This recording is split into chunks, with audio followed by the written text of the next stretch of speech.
What up? What up? What up, world? We are back. It's week 12. This is Get Right Fantasy Network. I'm Anthony, aka Rasta. I'm here with my boy Mike, Classic Mike. How's it going, my friend? Good, man. Happy Thanksgiving. Happy Turkey Day. Yeah. Oh, yes. Yes, Dylan. We'll talk about that in a minute. Ooh. We will get into all this. We have a Neanderthal in the house. What's up, Neanderthal? Dylan's here saying we live, and we are. I'll tell you that. Shout out to everybody out there in Get Right Nation. Um, man, week 12, Thursday games. We had 3 of them instead of our ordinary one. So I was working. I was watching it while I was working, or not watching, but listening. Listen, yeah. When I could, they had it on for some of the people to watch. So I was got to take a peek here and there. But of course, went back and watched the tapes. But it was good. So we'll definitely get into the recaps. We're going to talk start sit for the rest of our matchups here on Sunday and heading into Monday to finish off week 12. This is make or break time, man. This is Yeah. where I guess like in a red zone sense, you would say this is the witching hour. This is where playoff hopes come alive or are shattered. Yep. So this is when we need to get our lineups right and really roll our sleeves up, man, and make these decisions. Not playing Tony Jones. I So did. don't get too cute, man. Start your studs here. The people that brought it home for you, this is what we have to get into, man. Don't so even yeah. get me. We're going to talk about all this. We'll definitely get into it, man. Dylan, it's just okay. so hard for those to of see you guys it. who don't know. It's all right. For those of you guys who don't know, getrightff.com. Go check out our articles. We got Andrew pumping out the content on there. Mike used to do articles, but he helps us out, obviously, here on this side of the camera now. But we have it all there for you, our rankings, our videos, answering questions, things like that. Of course, get into that sleeper, hit the description. And throughout the show, check those timestamps. If you're watching this later, if you don't want to, sit through all the Q&A, just go ahead and hit those timestamps, take you to our game breakdowns. And, those are usually just a few minutes and we'll kind of give you our take on those guys there. So that's the show. We've been doing it for 12 weeks now. So let's get into it, man. We have 2 teams on a bye this week, the Chiefs and the Cardinals. What, is that a big, we got a lot of people there. A lot of Kelsey's out. guys. Yeah, Mahomes is gone. Obviously Kyler, but hopefully he's going to come back healthy for those of us who have kind of been waiting on him. But there's a lot of guys, man, I have questions about here too, Mike, and I want to get your thoughts on them as well. So let's just kind of get into it. Sure. Let's recap these games. Bears versus Lions. Nothing. There was nothing to recap. Nothing. This was probably one of the most agonizing ones to watch. I mean, honestly, the only thing to note was that that Swift got hurt. Like, he got tackled out of bounds by Roquan Smith. They both went out after that. They were, Swift had an shoulder injury. So they listed him as day-to-day after the fact. We'll see how he goes. But otherwise, that game was just not even worth watching. It was just both really bad teams facing each other, a bunch of punts, bunch of back and forth bull, Yeah. Montgomery did nothing. Yeah, pretty Mooney brutal. Mooney had a good day. That was the only good thing. I like Mooney. So he had a good day, but beyond that, it was just hard to watch. Yeah, Hawkinson did all right. Obviously, it was 16-14. Chicago, they were favored by 2.5. Couldn't even cover. the 2.5. No, So it was that's kind just of funny. Um, it was but just yeah, hard. again, like you said, nothing really much to talk about there. No. Um, but the next game Oh my. is definitely worth talking about, man. Oh yeah, for sure. I So mean, Las Vegas Raiders versus Dallas Cowboys. What a game. I Just mean, what a game. Go ahead, Mike. no, the most watched regular season game in 30 years, they said. They also said it was the most televised Thanksgiving game in 30 years. I mean, that is unbelievable. The game was just points galore. As Dylan said in over here, he's saying Daniel Carlson getting 21 points. I'm sitting there like I had him all year. I've been literally just using him all year long. And I picked up Matt Gay because I had the opportunity to. And I'm like, you know what? Matt Gay is leading. He's doing great. He's indoors for the next, like, literally after this week, after Green Bay, he's indoors for the rest of the year. So I'm like, you know I what? got him. Maybe not. It would be a good idea to maybe hold on, grab this guy. And I've been using Carlson. He's been underproducing here and there, but I know he's a good kicker. I pick him up and I don't play Carlson, and he gets 21 points. And I sit there and just the whole time, 50-yarder, boom, 40-yarder, boom. I'm like, the whole game, I was just the worst. Yeah. But beyond him, everyone else had pretty decent games. Waller got hurt, but on a positive note, it looks like he'll be okay. They said that everything is kind of day to day. They're going to see how everything goes. Right now, they're also saying stuff about Zeke. They're going to give him a break now. And it looks like Pollard might be taking the reins for a couple of weeks, which is a great thing. He did real well yesterday, scoring that, 100-yard return touchdown. That was huge when it Yeah. happened. I played Mhm. him in tons of daily. I played him in, points leagues. I played him anywhere I could. He did fantastic. I played Cedric Wilson in a few spots, and he did well for me as well. He's a really good fill-in player when everyone else is out. Gallup did okay. He did he did what he needed to. Hunter Renfro killed it like usual. But other than that, I mean, Yeah, 8 for 134. yeah, Deshaun Jackson, 3 for 102. yeah, yeah. He got a good catch, Mhm. but That 56-yarder. yeah, And but he's he hard to had trust. that pass interference as well. Yeah. So you could have had an even bigger game. Oh yeah, for Um, sure. yeah.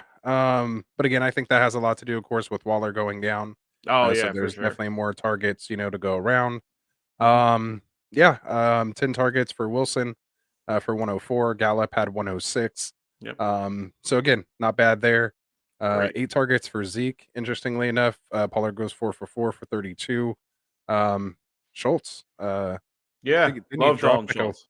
didn't he drop like a wide open touchdown though? I mean, Yeah, I saw it. he could Yeah. have had 2 on the day. Ends up with 3 for 46 with the touchdown. I Um, played him over Dawson Knox in one of my leagues, and I was very upset. yeah. Very Um, upset.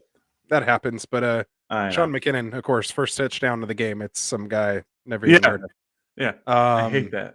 I Yeah, hate welcome. Happy Thanksgiving. Uh, that. here we are, fantasy football. Ah, I was worried though, man. I had Dak, in a couple places, and I was looking there. It was like second quarter. He only had like 4 points. I was like, man, here we go again. And then ended up having a nice day. I think he had 30 points in most, yeah. formats. Yep. So again, a lot of fantasy relevant guys. We'll see what happens. Obviously, if CD is going to come back, he'll probably be cleared, ready to go for next Thursday. Yeah. Like you said, Elliott's probably sitting here. Cooper Um, should be back too. yeah, Cooper could be back as well, coming off that COVID. So we'll see what happens. But again, I want to talk a little bit here on the Raiders side of the ball. Just again, I'm going to do it. Uh, I guess you could say shout out to Josh Jacobs, 22 Yeah. carries, 87 and a touchdown. Yep. Um, I played so him in daily. yeah, good for him. You know, again, 22 carries for 87 yards. Couldn't still couldn't get 100 yards on Yeah. 22 carries, but still, um, again, but he's getting that volume, It's so that he's volume, definitely man. RB2. Yeah. So, is what it is. Gotta pay my respects when I can. Um, so yeah, so that's that. Anything else you want to add on that Raiders Cowboys, or you No, want to? it was a fun game to watch. It was definitely worth that 4 o'clock watch. Price of admission. Yeah.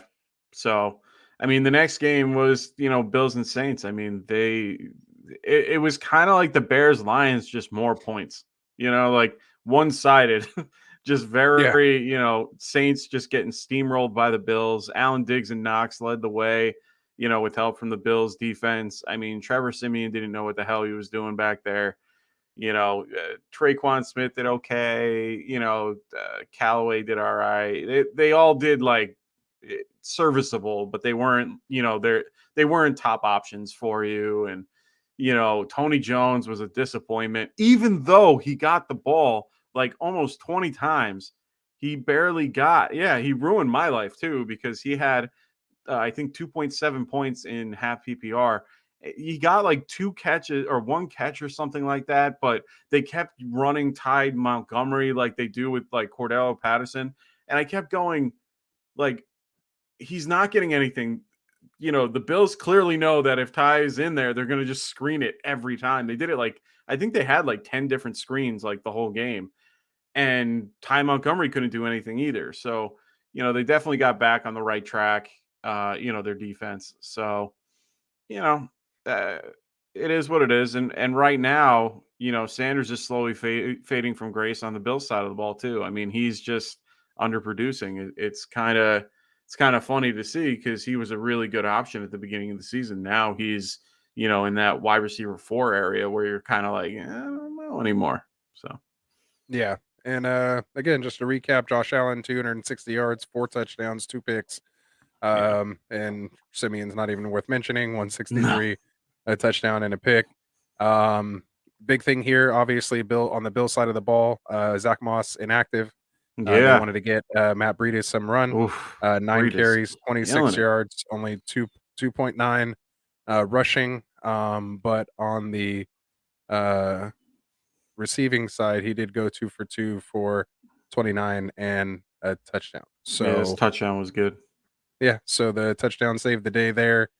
Singletary did get 15 carries for only 44 yards, only 2.9 yards, per Well, rush. So two good not rush looking very good defenses. there. Exactly. But like you said, Knox with those 2 touchdowns, Yeah, he only got three big 7 for targets. 74. Yeah. But again, yeah, 3 targets, 2 touchdowns. I mean, that's basically what it is. And I think I texted you and I forgot that Josh Allen has Dawson Knox on his own fantasy team. Oh, So does he? I didn't you know guys that. have to remember that. So make sure you start Oh, start so now, Knox so you're basically all telling the me it's time. time to get rid of Higby, huh? Yeah, basically, for the most part. Absolutely. But the big news here out of this game, obviously, is Tre'Davious White, torn Oh, ACL, done for the yeah. season. So that's a Big loss. big loss for them. Obviously, it's going to be a huge fantasy impact. A lot of the times, we were kind of fearing this matchup, going against White. So there is going to be, opportunities now, for those playing against the Bills for your wide receivers. So check Yeah. that out if you are, on your trade deadlines and things like that. Don't shy away, or maybe there's someone you could target, with those matchups now too. Um, so yeah, so I think I covered Yeah. what I wanted to cover in that game. Yeah. We'll get to the chat here, and then we'll start breaking down some games. Yeah. Um, Lucius, what's up, man? Welcome back. What's up, Lucius? Uh, Happy Thanksgiving, man. He says I have Elijah Mitchell, my flex, and worried he won't play. He's not I going have to. David Johnson, but I'm thinking of playing Russell Gage over him due to the Jags being a soft matchup and Griffin being out. Hmm. What are your thoughts? Yeah, I mean that's tough. I mean David Johnson has a really soft, matchup as well going against the Jets. Russell Gage going against the Jags. I mean they're both really soft matchups. In situations like this, I prefer going with the running back just because they're more guaranteed the touch compared. Um, that's just me though, and game script, might lead to David Johnson being a little bit more, used because he's multifaceted. Um, that's just my opinion. I mean, Russell Gage has slowly been coming back up into being useful. He gets 5 to 7 targets for 50 some odd yards, but it's hard to trust Matt Ryan these days. He's hobbled. Last week on Thursday, he, rolled his ankle, but he's not on the injury report. He's fine. But I think I'm going to stick with David Johnson if you're going to have to pick somebody. So, Yeah, that's tough. yeah, that's tough though. Yeah, and we can get into some other guys who might be available in there as well too. Um, out on the wire, maybe there's some guys, that we Yeah. would, maybe play over Gage. Right now, I would play David Johnson over Gage, and that's the thing. Man, If you're I don't having want those my guys, playoffs coming down to David Johnson though, oh, man. true, but That's you know there's gonna what? be It's GBs probably then. one of those weeks where he has, you know, Connor or CH or something like that, where he has to play David Johnson. I mean, it's just All right. how teams go. Yeah, no worries. All right. We have McCurley Wolf. Hey What guys. up, man? Uh, you like Miles Sanders and Marvin Jones for Chris Godwin? He has Mixon, Saquon, and Fournette. Ooh. Yeah, I don't mind that trade. As long as you have enough wide receiver depth, that actually works well for me. Yeah, I absolutely want Godwin. AB's ruled out. Yeah, Again, we're thinking he might not. At least I'm, leaning to believe he may not week play and a half. Yeah, this week and next week. for still a couple more weeks. So definitely give me Godwin. Yeah, for sure. Monier in What up, says Monier? start two. Freeman, Harris, Stevenson, Javante. Well, welcome to the channel and coming with us. I haven't seen your name on here, but I would probably go with. To me, Javante is definitely a start, so he's locked for me. The next one is a little bit tougher because you have both of the New England running backs who are both questionable and unsure of at this point, other than maybe Harris is going to be playing. Freeman going against Cleveland's defense. Ugh, I don't know, man. That's a tough one for me. I'm gonna probably go with Freeman and Javante Williams just because they're both healthy. Yeah, that's where I'm leaning as well. Yeah, Again, unless they say Harris is good to go and he's not on any kind of snap count or anything, yeah. then maybe I go Harris. Because again, going up against the It's tough. Titans, no AJ Brown. We'll get into that game. Oh, my heart's broken. Um, Yeah. anyway, so Monier, we're both in unison there. Probably Freeman and Williams if you really had to. Let's see. Logan Thomas. What's up, Drew? What Logan up, Drew? Thomas or Higby rest of the season? Ooh, oh, this hurts me. Um, Personally, I love Higby more than I do Logan Thomas, but I have to take my love out of it a little bit based on production. I don't know. I think I'm going to still lean Higby. He has a better quarterback. It's hard to trust Heineke, even though Heineke kind of peppers him a little bit. I just feel more comfortable with Higby. Um, a good question. They're right next to each other. Well, the thing is too is Eagles are giving up the most points to tight ends this year. Um, they get them in week 15 and 17, two Oh, if you're thinking playoff, that far two out of the ahead. playoff games. Yeah, we're Yeah. thinking rest of the season. So I kind of like that matchup there. Yeah. So I'll Okay. take Logan Thomas if he's healthy, you know. And No, then it's fair. I'm sure Ricky Seals Jones might be available. And then they got that other kid that's playing there as well. So what's up, J Media? Welcome, What welcome. up, J Media? Ooh, a What's up, guru? Fantasy Oh, Gurus? I appreciate that. We appreciate that, man. We Yeah. are far from that, but hey, it Hey, is we what it take the is. compliment. Absolutely. Wilson or Jimmy G? He's in a must win. Oh, that's a really tough question here. I do like Wilson as a quarterback. Like I like him better than Jimmy G as a real life quarterback. I also like him a little bit better as a fantasy quarterback, but he's fallen from grace a little bit. He's more, low end QB1 for me. Jimmy's been a little bit on fire. So for me, I think I might stick with Wilson here. He has a better matchup. So I think I'm going to stick with Wilson. It's tough though, and it's hard for you because I know that your Niners fandom is kind of sticking right there. Like I get it. Yeah, it's just you know, it's tough because, Ayuk looks like he's coming around. We know what they're doing with Debo. Again, he wasn't really Yeah. actually, you know, that Oof. effective in the Oh, air last game though. Vikings are, top 10 as far as most points allowed to quarterbacks. Um, you know, yeah. Russell Wilson, it's just tough. It just depends, who we're gonna get. Which Rich Russell Wilson are we gonna get? Yeah. Um, you And know, it's a prime time game, so I'm a little bit more leaning towards that. But yeah. But like I said, Vikings were top 10. They're actually at 9. yeah, Football team is actually number 1. Um, they're actually number 1. Most points allowed to quarterbacks, 28 points per game. So you know, you might have to go Russell Wilson there yeah. and hope he's going to bounce back. And I like Um, Jimmy. I think he's been doing well, but I like him. yeah. But So I'm gonna stick with Wilson. and then he's saying Thomas or Fairmouth. I like Fairmouth.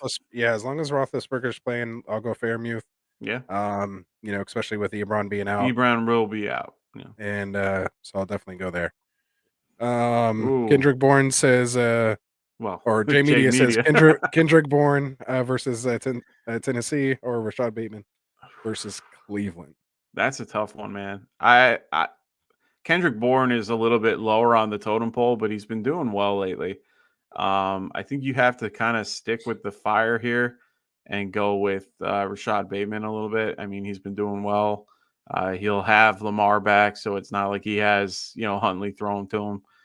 So I feel a little bit better about it. Cleveland is still pretty decent with their pass rush, but I think that he could do okay.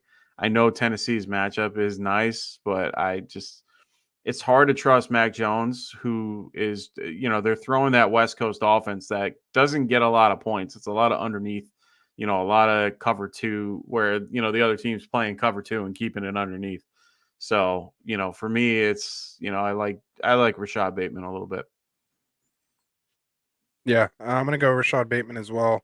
Yeah. Just because I think he's gonna be worked into the offense more. Yeah, Of for course, sure.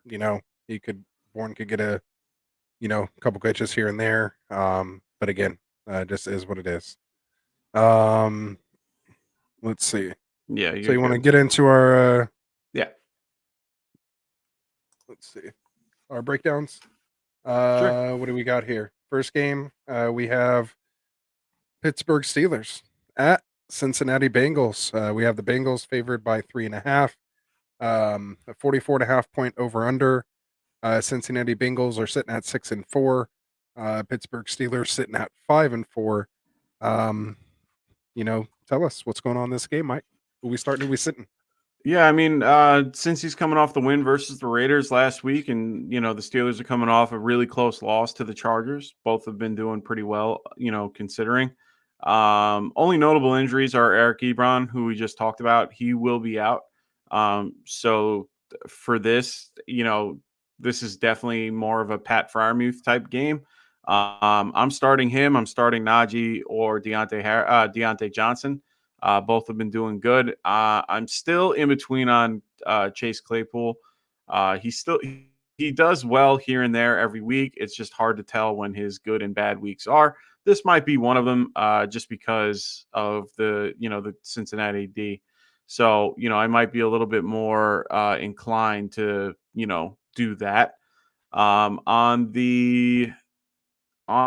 the Bengals side of the ball, Mixon's been a top 5, running back. You do not sit him. He is a must start. Regardless of the matchup, I understand that the Steelers are actually pretty hefty against the run, but I'm still playing Mixon. Jamar Chase, he's a lock as well. Um, I'm okay with playing T. Higgins. Right now, Joe Hayden's going to be questionable for this game, so he'll play probably, but at the same time, he's a little hobbled. Higgins is still worth playing. He still gets a little bit of volume, but he needs to do more with what the volume he gets. I think they need to start targeting him more in the red zone. But him and Burrow and Chase tend to have a good connection there. QBs wise, well, and if you want to, I know you're going to ask me about Uzma, but it's so hard to trust him. He's back and forth. He's touchdown dependent. He's a good player and all, but it's really tough to like figure out what week he's going to be hot. So I don't go with players I don't trust in that particular situation. Other than that, I think Ben and Burrow can both be like super flex QB2 options, but it's hard to start them in one QB leagues. They're both decent matchups, and Ben is just, I mean, Ben is Ben. He's been playing under par lately, so I'm not really a big fan of him. Burrow's been doing well with what he's got, but he's definitely hard to start in one QB leagues.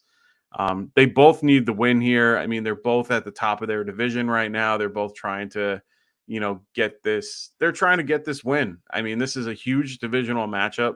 Probably one of the better games because right below them on Sunday night, we got Cleveland versus the Ravens. So someone needs a win here, and they want to be the top seed here. So um, that's going to be the game to watch.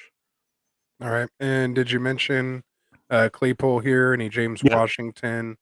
James Um, Washington's not worth mentioning. He's not anything. Claypool, I just don't trust. It's hard to trust because he's boomer bust. okay. So Yeah, you're leaning more towards the sit. Um, yeah, and he's you more of said a you sit are in my good with opinion. Higgins because I have AJ Brown go down. Do I Oh, you're start both? playing Higgins. Do Yeah, I play Chase and Higgins? I played Higgins and Boyd all last season, and I did pretty well. I don't feel like it's the same as last year, but I do feel like you can definitely play both, especially, I mean, based on your other options. Like, who else do you have behind him? Who me? Yeah, who do you have behind Higgins? Eh, I mean, That's my point. let's If see. you're already going, yeah, I don't know, then why not? I've played It's Beasley for my and flex. It's either him, Devontae Freeman, or AJ Dillon because I have Chase nah, and you can't Godwin play. as my one and It's two. hard to play Dylan Or this week. so I could go Javonte Williams, Higgins, or AJ Dillon. But I I'd also play have Aaron Javante Jones. probably. That's who I have right now. Chargers are funnel. Like they're just a funnel defense where you can run up. They'll let you run it. They won't let you pass it. But Asante Yeah. Samuel is going to be out, which we'll talk about. So Yeah. it's All right. hard, but I do like I just like Javante. He's been steady. He's guaranteed to get you anywhere between 8 to 12 points. With a decent ceiling. So yeah, he's more of a solid floor. If you want Higgins, he's probably a little bit more risky. But I feel more comfortable with the running back. All right. There we go. Yeah. All right. So fair enough. Should be a good game. Oh Obviously yeah. Either division way, it's going game. to be a great game. So it should be good. All right. Another good game we should have. 7-3 Tampa Bay Buccaneers at the 6-5 Indianapolis Colts. We have the Bucks favored by 3 with the 52.5 point over under. Obviously Bucks coming off that demolishing of the Giants. Thanks. Obviously Colts um or we should just call them the Indianapolis Jonathan Taylors at Jeez. this point. Um we'll see what 5 happens, man. touchdowns. Tell us what are you expecting in this game? Yeah, I mean, on the Bucks side of the ball, we have Ali Marpet and Antonio Brown. They're going to both be out. For those who don't know who Ali Marpet is, he's their, I want to say, right guard. He's either right or left. I always forget which one. But either way, he's he's a Pro Bowl guy. That's going to be just a little bit of a downgrade for their line this week, but not much. Not that much. But when you're going against DeForest Buckner, that's never a good thing. DeVaris is probably one of the best, and Anthony should know coming from the 49ers. So that's going to be Absolutely. a fun matchup to watch. Vita Vea and Devin White are also going to be questionable for this game. They're more likely going to be playing. I only mention them because of the concept that Vita Vea is probably the best nose tackle in the game and is why the Tampa Bay Buccaneers are such a stout run defense. So we said this last week with Jonathan Taylor facing the Buffalo Bills. You're not going to not play him, but for me, it doesn't matter who you're playing. Jonathan Taylor is a lock. You might not get the same production every week, but in this case, he's going to be a lock until the end of the season. Quentin Nelson is also listed as questionable, but they're trying to aim him to play. He's going to fight through injury. He's that type of player. He's a gritty guy. I love that guy. I wish the Giants picked him at 2 instead of Barkley at days, just because I think that he would have solidified that line a lot more than what Will Hernandez. But I won't get into that now. Otherwise, Colts side, you're going to start JT. You're going to start Michael Pittman. I think Michael Pittman's a good option in this particular Bucs defense. They tend to be, they tend to stop the run, but they can't stop the pass. So Pittman's not a bad option.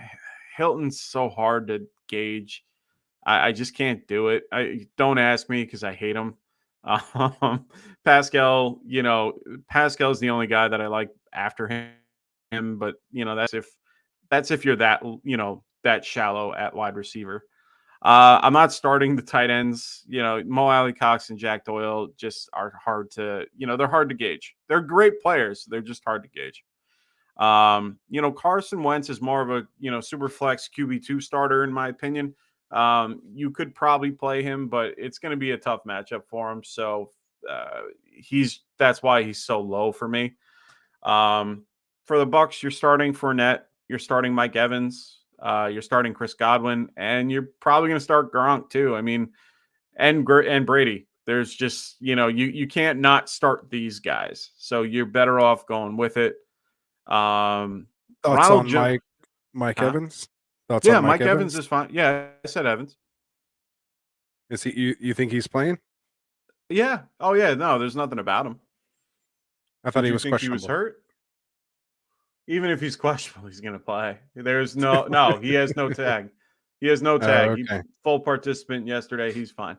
No, Okay. even if when they're on the injury report, I mean, most of the ones you can tell that are questionable that are going to play, like Darius Leonard's questionable, but he's played. Quentin Nelson got a full practice. He's going to play. Like, you can tell by the Friday practice report when, what's going to happen. A lot of people were off yesterday because they do give veteran players days off for Thanksgiving and stuff, even if there is a practice. So, it's hard this week is one of the hardest times to interpret the injury report because you see a lot of guys where it's limited, did not practice, and then limited on Friday. And then you're like, what do I do? Well, sometimes they give him the day off. So in this case, Evans is fine, in my opinion. He'll be good to go. He looked a little hobbled, but he's played through worse. I'm Makes trying to sense. think who else and right now, I don't know if you noticed this, but Ronald Jones is slowly getting a little more, like just a tad more run, but honestly, it was at the end of the Giants game. I don't know if that was part of it because they were up by 40, or Yeah. 30 or 20 or whatever it was. So for me, I don't know if he's be starting to come a thing where, they were giving him full series. It wasn't like they were giving him like one or two touches. And it was like more in the beginning of the game, if you noticed. Like they were actually kind of fitting him in a little bit more. But it is what it is. I Yeah, and it don't could. think you can start him though. Yeah, I don't think he's start worthy yet, but like you said, No, definitely worth worth keeping your watching. eye on. You know, biggest reason why is again trying to get a running back at this time of the year. I've Yeah, seen him dropped in a couple leagues. So a couple redraft leagues. So again, just kind of keep your eye on it. Like you said though, he was getting, 4, 6, 5, 6, had 10 carries against Chicago and then only 3 and then 0 against Washington and then gets 8, here against New York. So again, we'll see what that's all about. yeah. All right. So let's see. We've got a quick question here from J Media. He says, pick him a flex, fellas. David Johnson against New York or Devonta Foreman against New England? Ugh. The better It's matchup for gross. me is David Johnson. It's a gross pick, but it's David Johnson. Yeah, that's so gross. Yeah. Like, I don't even like picking either one of these, but I'm going to go David Johnson. Like, I'd rather play the better matchup. New England is actually a stout defense. So, Man. Yeah, that's so tough. Let me see where I got these guys ranked. 30, 40. Yeah, 35 for Foreman, Yeah. and David Johnson's at 38. So I guess I'd say Foreman. Yeah. Tough. That's who I was kind of Okay. leaning anyway. So I'm glad my rankings back it up. All right. Interesting. Okay. Yeah. I don't know. I don't know. Just looks like a little bit better of a runner. And I think he has a better chance of breaking a big run, you know, Okay. No, that's a if fair, that fair makes point. sense. Like, even No, if it's, David Johnson hits a clean hole, like, he'll get caught. no, I get it. You I know what I get it. mean? No, you're not wrong. It's bad. It looks It's hard bad, to man. trust. And the Yahoo comments hating on him. Oh, yeah. For sure. Shout out to those writers. They said he looked like Leon Sinners running with the ball. Terrible. They said that, man. I'd be upset. Anyway, all right, let's move on to the next game here. We have the Carolina Panthers at Miami Dolphins. We have the Panthers favored by 1.5, coming in to Miami with Cam Newton at the helm, a 42-point over under. So they're expecting a defensive game. Tell us who we starting, who we sitting here. Yeah, I Panthers 5 mean, and 6, Dolphins 4 and 7. yeah, I mean, Dolphins are coming off a win against the Jets, which, most people do. The Panthers are coming off a The loss norm. to the Washington. Huh? I said, yeah, the norm. Yeah, the norm. The Panthers are coming off a loss to the Washington football team, which I was a little not really shocked, but it was a definitely a good defensive game. Uh, there weren't any really notable injuries in this matchup. On the Dolphin side of the ball, I'm starting Jalen Waddle, Mike Gesicki. Those are the two that till further notice you can start for the Dolphins. It's really hard to trust Gaskin this week, considering it's his bye week. Well, not his bye week, his off It's week, every other week. his Yeah. every other week scenario. They also just signed Philip Lindsay recently. I don't know if they signed him to or if they brought him up to the 53-man roster, but he signed with the practice squad. So I think he might eat into Gaskin's targets, which is the reason why Gaskin is somewhat viable, is because he tends to get those, quick dump offs. I'm not really, comfortable starting, Tua unless it's super flex or, 2 QB. Panther side of the ball, you're of course going to be starting CMC and DJ Moore. Oh, are we? DJ, Are we yeah, now? did he do okay last week? Is he going up against Xavier Howard, Yeah, well, don't matter. Byron Jones? Yeah, but Oh, everyone it has doesn't matter now. been. Okay. It doesn't matter. He's been getting gassed by everybody. He's good, but he's not as good as he used to be. Okay. I'm So we're not not fearing him saying anymore. that he's not. Huh? I said, oh, so we're not fearing him anymore. That's good. I don't No, fear him I'm as putting it out much. there. I I'm don't putting it fear out him there. as much, but the problem is that Cam Newton throwing the ball is where I then am questionable. Like that's the hard part. A throw from anybody else might be better than Cam. So, Ooh, shots fired. You hear that, Cam, Cam? Shots I fired. don't, I don't like Cam as a quarterback now. 10 years ago, yeah, but now he's so beat up. His shoulders all messed up. He gets scared once someone like comes in the pocket. He just then goes, "Oh, I'm going to tuck and run it." So for me, it's not the same. Cam, yeah, he has a great rushing floor and all, but the problem is that he gets no yardage passing the ball. So at the end of the day, yeah, he'll have 10 points maybe, but that's all from like running the ball. Cam to me is like Tua in the same concept that you're only going to play him in a super flex or 2 QB. In my opinion, it's hard to just start him, even though it's the Dolphins. They did really well against Lamar Jackson. I feel like they're going to try to take the same type of game plan towards him. And you can't play Droppy Anderson in this one. It's just he got a touchdown last week, but I don't know. Not worth it in my opinion. Yeah, still not quite there yet. Yeah, I can't quite trust Droppy yet. Just No. yet. No. We'll On your see bench though, how I things don't think go. you can drop him yet. Like if you dropped him and you have the ability to pick him up, get him back just in case, but Yeah. yeah. Interestingly enough, I have again, like I said, segue to this next game we're going to talk about here, with AJ Brown being down. I have to start OBJ this week, Oh, I would. I'm fine with that. so I can't believe I have to do that, but we'll see. So let's get into it. Tennessee Titans, the 8-3 Tennessee Titans, at the New England Patriots, who are coming in at 7-4. Patriots are favored by 6.5, 43.5 point over under. Again, I'm sure a lot of that has to do with AJ Brown being out, obviously Derrick Henry being out. This team kind of looked interesting last week, but then they kind Getting of battled beat. back. I don't, again, where are we at here with these Titans? Yeah, it's hard to tell. I mean, they're coming off a really bad loss to the Texans. I mean, they tried battling Brutal. back, but it was a brutal loss. I mean, the Texans have been very bad. Like you want to play against the Texans every week, and this was the one matchup everyone was like, "Oh, yeah, everything's gonna be." Nope. Like everybody had a bad day for the Titans. The Patriots are coming off a huge, big, shutout win against the Falcons. They've been on a Yeah. roll lately. I mean, they have been on a roll. They've been doing great. Mac Jones has been just doing his thing. He's just managing the game. He's not trying to do more than he should. You starting Mac Jones over the Tannehill, other? yeah, Yeah. Ooh, nice. yeah, it's sad. It's a sad day. I liked Tannehill. Like me in the beginning of the year, Tannehill was my dude.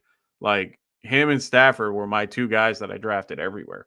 But it is what it is. Now you got to just roll with it and kind of make your peace with it. For the big injuries for the Titans right now, as Ant said, AJ Brown is out. Jeremy McNichols is out as well. They have like five other guys that are out too, but they're not they're not guys that you really need to know about. Damian Harris and Ramondre Stevenson are both listed as questionable. Harris with the neck injuries, Stevenson with a knee.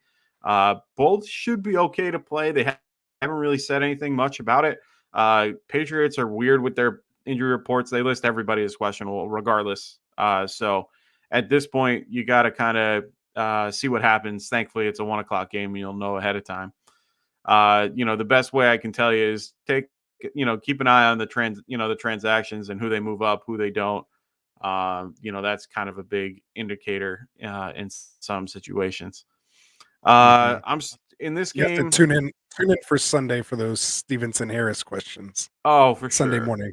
Yeah. I mean, Stevenson's the better runner, but Harris is, you know, more, I don't I know want to about that, say man. better Everybody's trusted. hating on Harris. No, Eh, no, no, I no. I think Let's Belichick get is it like the clear. first running. Belichick's like Harris is the first like running back that Belichick has basically said you're my You're my 1A, guy. Agreed. like in a long, long time. Yeah. Like 20 Oh, I get it. carries. Like I get it. I haven't seen that out of a New England back in a long time. No, But I get it. similar to the Niners, like if one goes down, then the other one comes in and he's basically we're gonna you could start him too. It's Yeah. just when they're both healthy, you don't know how the How they're going split's to be gonna be, run. or if he has like a obviously it would be a lot more clouded if James White was still in the picture, I think. Oh, for sure. But that's Brandon Bolden. Like Brandon Bolden is James White. True. So and that's if JJ Taylor's out. So they have so many backs that do so many different things, and every week is a different guy out.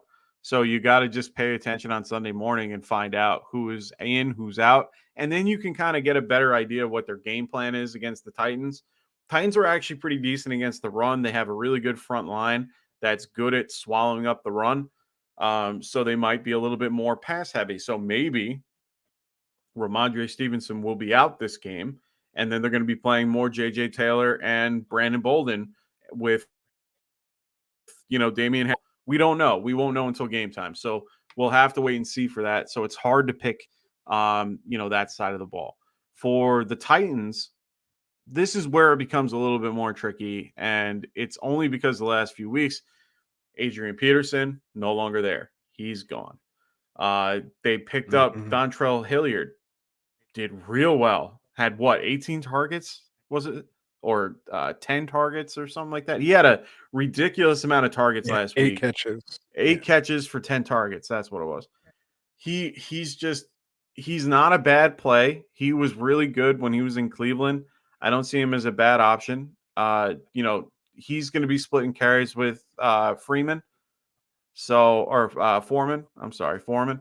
So that's going to be a hard thing to pick. It's based on the league you're in. Standard, you're going to, lean Foreman. PPR, you might lean Hilliard.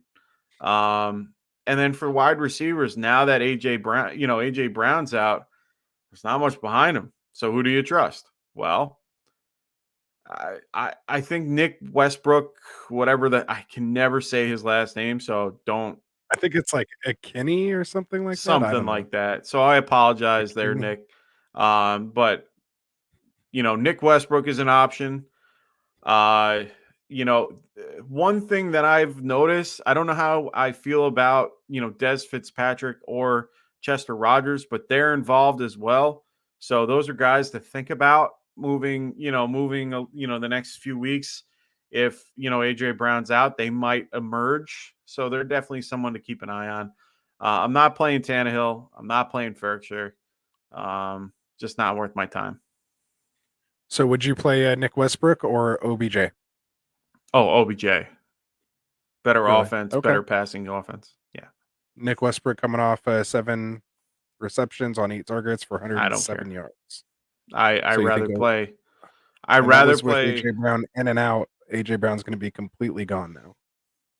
For me, I rather play OBJ, and it's only because he's a better receiver and a better offense. He's been there for a full bye week. He's gotten a chance to get to learn the offense a little better.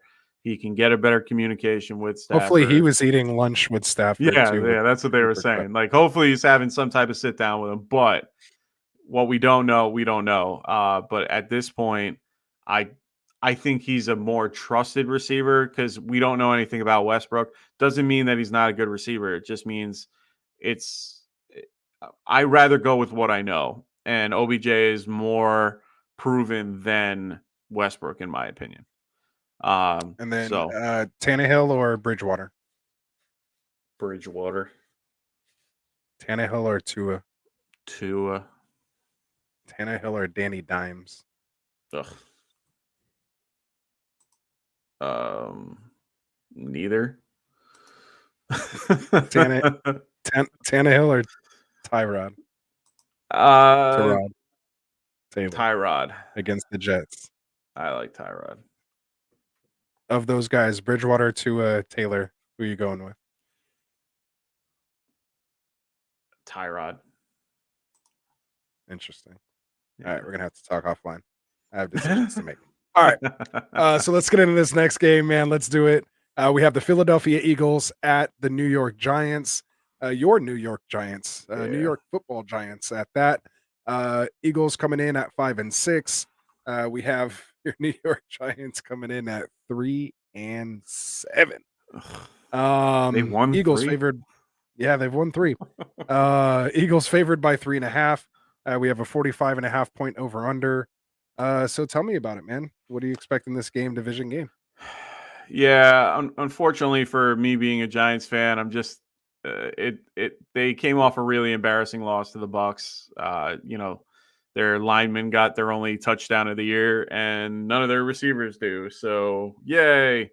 We also know that the Giants fired Jason Garrett, their offensive coordinator, which is a good Get out of thing. there. Thank God.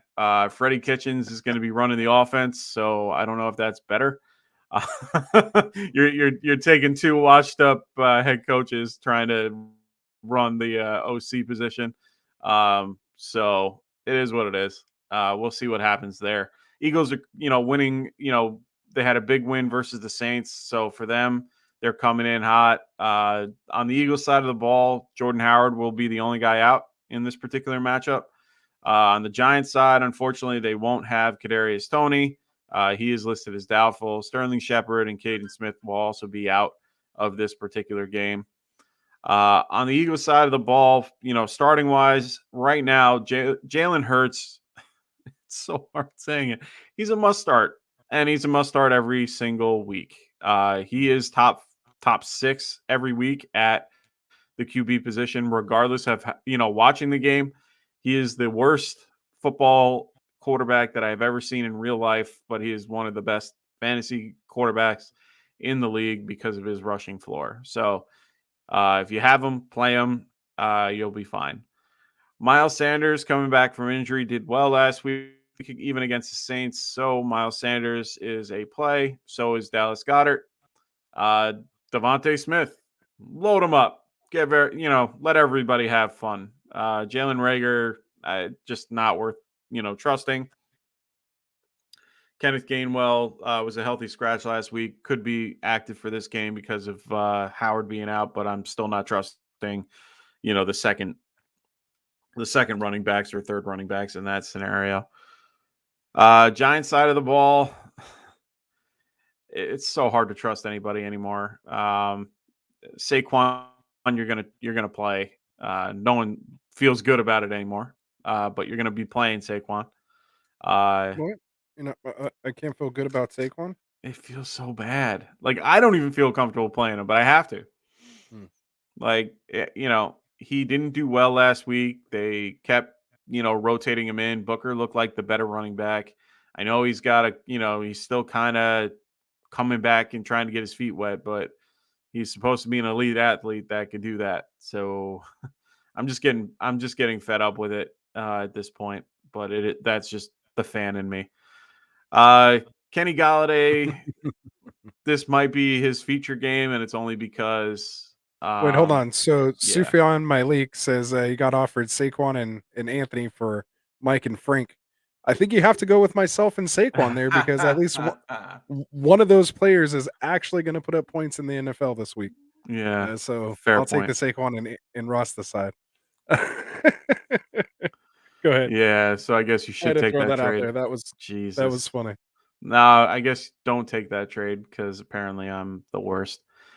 Um, So you know, Sufyan saying the offense is going to run through Saquon. What do you think about that? yeah, I mean, no, it should. they're gonna try to. I think that's their best option at this point. I hope they give them more carries. I hope they kind of, get a better game plan together where they're going to run it and stick to it. This could feature Kenny Galladay, but unfortunately, he's going to be going against his past teammate and Darius Slay. I mean, they're going to be going head to head. Slay is probably one of the best options, or best shutdown corners in the league. So that's going to be a tough matchup for him. Kyle Oh yeah, he Rudolph, got cleared, right? He's playing, right? yeah, he's playing. I don't have anything saying he's not playing. So, yeah, Okay. he was he was on the concussion. But they don't have a tag on him, so I think he's good to go cuz he went through the Okay. right protocols. Anyway, uh so for me, I mean, Kyle Rudolph, Evan Ingram, they might be decent plays this week just because of the loss of the other wide receivers. You can't trust John Ross. You can't trust Colin Johnson. You can't. I don't even think Dante Pettis is back. So you can't trust any of these guys. Unfortunately, I like these guys, but you can't trust them. So Evan Ingram might not be a bad start this week if you need a tight end. But he's a low end tight end, maybe a high end tight end too. But other than that, he's not worth it in my opinion. Do you start Saquon or Aaron Jones? Both guys kind of questionable coming in. If they're both active, which Uh, one do you start over the other? They both have tough matchups. Philly's decent, and Green Bay are the Rams. I'm gonna go with Aaron Jones just because he has a better. I think he has a safer floor, and I Coming think off the that Rams can be MCL. beat. I think the Rams can be beat on the ground. I think more so that passing back kind of gets them as well too, because they can get to the outside. No, they're Not both running at Aaron passing Donald. backs. Well, for me, they're both passing backs, and they're gonna definitely keep from the inside. But at the same time, uh, Roger when we get to this game, Rodgers can't. Rodgers is playing, but his toe is going to prevent him to do much. So for him, it's one of those things Oh, where, did yeah, you say I think it. Rogers toe? Oh, jeez, gross toe. Anyway, I think that he's in a scenario where they're basically they might be forced to do what they did against the Cardinals again and run the damn ball. So I think that's where the Rams can be beat. You double team on the inside to Donald, and you kind of just find your way. And I think that Dylan and him can do that. So we'll see how that goes. But honestly, I feel more comfortable with that.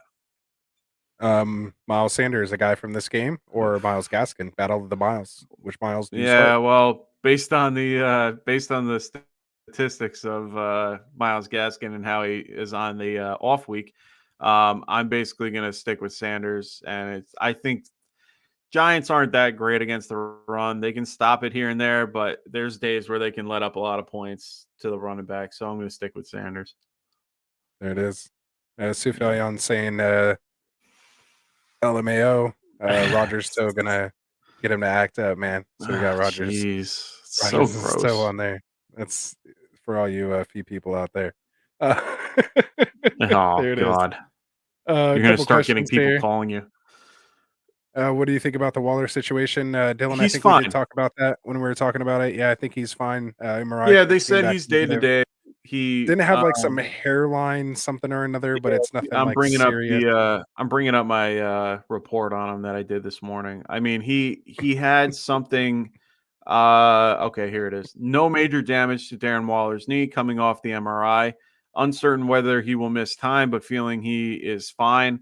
I mean, when they're writing stuff like that, it means that he, to my interpretation, it seems that they feel like he is okay. They mentioned something about uh, an it fracture or it something or other. Hold on, I'm trying to find it. No, that's too far. I While don't you're know. looking for that, Drunk Squidward says, "Is Elijah Morris start this week?" Yes. I'm saying yes. I have him at 21 this week. Yeah, Squidward. he's gonna be up there for me as well. There we go. And Sufjan is asking, "Is Djax worth a pickup?" He's worth the sit on your bench, I think, if it's based on who Like you're an dropping, emergency but start. Like if you have AJ Brown go down, you need to throw yeah. somebody in there. Yeah, but he's just a boomer bust, scenario in my opinion. He's just one of those players that it's hard to trust. With productive points. Like I don't know. I wouldn't trust it unless you have like no better option, you know. Yeah, it's But they're using them. there it is. All right. Did you want to finish off about Waller Yeah, for I'm still trying to Dylan there? find the report. Oh, here it is. All The right. Raiders suffered just a strained IT band in his knee. Sources told me. I don't know what that is. I have to look more on that. That's based on Tom Pelissero. So if they're telling you that he's okay and that he's fine, maybe he misses a week, but prepare for it. That's the best I Have can your say is just have a backup. have your backup. Monroe is not that bad as a backup for him. They actually tend to target him when Waller's out. But there are definitely better options out there. Well, not better, but yeah. Yeah, find the touchdown. Sufjan says Yeah. Saints versus Cowboys game is a trap for Dallas next week. If Kamara's back, yeah, Kamara's back. That offense is I don't completely think he different is. without Kamara. So, and no Ingram. Obviously, they had to rely on Tony Jones. Yeah. They're just a. It's just a different. And Tony Jones just came back. So maybe if Tony Jones has already Right. been playing for a while, you know, He had good just burst. It's just they didn't run the tough right play. situation. Yeah, it was just tough Like situations there. and they were down their Pro Bowl right tackle too, so they kept running to the right side, and he kept getting swallowed up on the line. I mean, honestly, I don't think Kamara is going to be back for another couple weeks. I think that he's from what I keep reading and from what I keep seeing, he's not going to be back for a couple weeks. I would have some insurance for him moving forward. I grabbed Ingram early enough. I was lucky. But at the same time, I grabbed Jones and played him, which I was an idiot for. But I really do think that Kamara is going to be out for a few weeks. So, this whole injury that happened, they were very hush hush about it, and they didn't say a word. And then all of a sudden, he's missing 3 practices, and everyone's like, "Oh, this is weird." So, Yeah. There it is. All right. So hopefully Kamara gets back soon. If you're a Kamara owner, hopefully you can hold off if you have hopefully you can still make it, and you hope to keep him healthy for the playoffs. You don't want him to come back too early, re-aggravate it and be out, go on IR and maybe miss the first game of the playoffs. So I'd rather take a game now versus a game later. So correct. all right, let's get into this next game. It should be quick. Not too much to talk about here. We have the 4-6 Atlanta Falcons at the 2-8 Jacksonville Jaguars. We have the Falcons, interestingly enough, favored by 2, coming into Jacksonville, 45.5 point over under. Although Jags defense has actually been playing pretty decent. Oh yeah. Lately, I'd say more so than the Falcons. Falcons are just a mess on the offensive side of the ball. But break it down. Who we starting? Who we sitting here? What are we doing? Yeah, I mean the Falcons are coming off the embarrassing loss to the Patriots, as we talked about before. The Jaguars are coming off the loss to the 49ers, where they got beat pretty bad. And Yeah, time of buddy. possession. Oh, dude, you guys killed time of possession. It was like 30 to like 12. It was Yeah, just buddy. insane. Like for the full game. The Jags are, they're pretty healthy right now. There's no real injuries. There's only one guy out, and it's their second best, maybe best corner. But that's about it for this particular game for them. Um, Cordell Patterson is listed as questionable.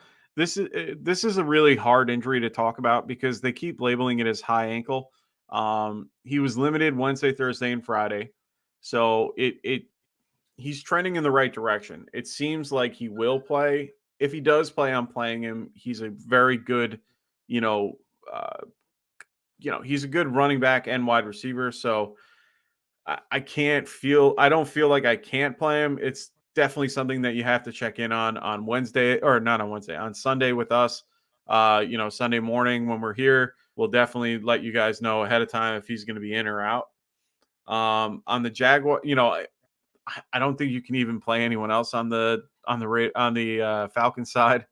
Like I can't play Mike Davis with confidence. You can play Pitts. Like Pitts is definitely a play. But otherwise, I don't feel comfortable playing anyone else on that side of the ball. Russell Gage, I'm still, he's getting more involved, but I still don't trust him yet. He's not showing his, true potential in my opinion.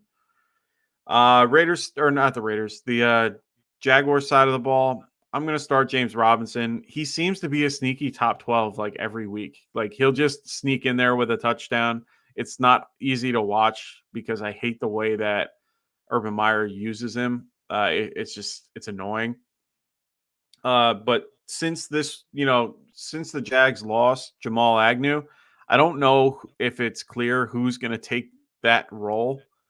Like, who do you think's taking that role? Like, I have I mean, it it as should be either Chenault, Chenault but or Tavon Austin, and I think they're going to move it to Tavon Austin because they've been having him play more running back compared to wide receiver. So I think they're going to use Tavon Austin a little bit more, in my opinion. It's just something that I keep seeing. I don't think you can trust Trevor Lawrence. He hasn't shown anything to prove me anything. Like to play him even in a super flex, unless you're really, really, really light. It's hard to trust even with this matchup. Uh, and I think a lot of people got scared off from Dan Arnold's goose last week. So I think that's where people are a little bit, off on using him. So yeah, that's really yeah, all that we can talk about for this game. yeah. And I've seen Mike Davis dropped in a couple leagues, so no one, Yeah, no one even picked him up off the wire. He's just sitting out there still. So it's yeah, hard to.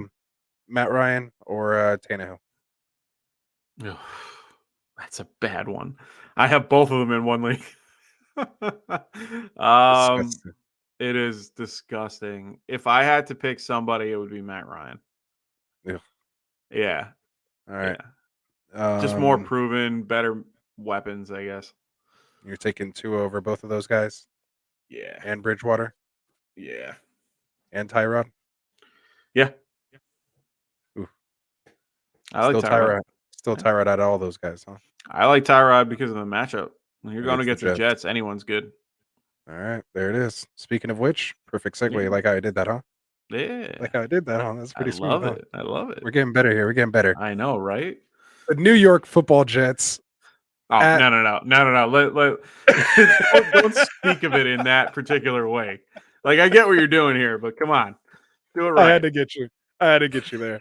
All right, man. We got the New York Jets at the Houston Texans. Both teams coming in at 2-8 Oh, on the year. We have the Texans favored by 2.5. It's basically like the Sacco Bowl. oh my God. We're It playing for the really Sacco is. here. We have a 44.5 point over under. So tell us who has the most momentum coming into this game. You know, we got Zach Wilson coming back. We got Tyrod coming back on his second game, beating the Doing well. Titans. You know, this is where are we at? Like I said, I've had a Yeah. I lot of wonder I Tyrod wonder questions here, so speak it to me. I wonder if this is the sackable, who's the one that who doles out the punishment? And I want to know what the punishments are. Anyway, Well, so the Texans are coming off a really big win against the Titans. They played really well on defense and offense, so it was a little bit unexpected for a lot of people. So we're going to get to see them going against a inferior talent. Hopefully, they don't play down to them. Jets are coming off a big loss to the Dolphins as well. Always a big loss when it's a division game. On the Jets side of the ball, Zach Wilson will be starting this week because Joe Flacco and Mike White will be on the COVID list. So it's kind of start by defer, by default, just because I'm they're gonna step in there and say they did say that Zach Wilson was starting regardless of the oh COVID bull. list. I'm That's just saying. bull.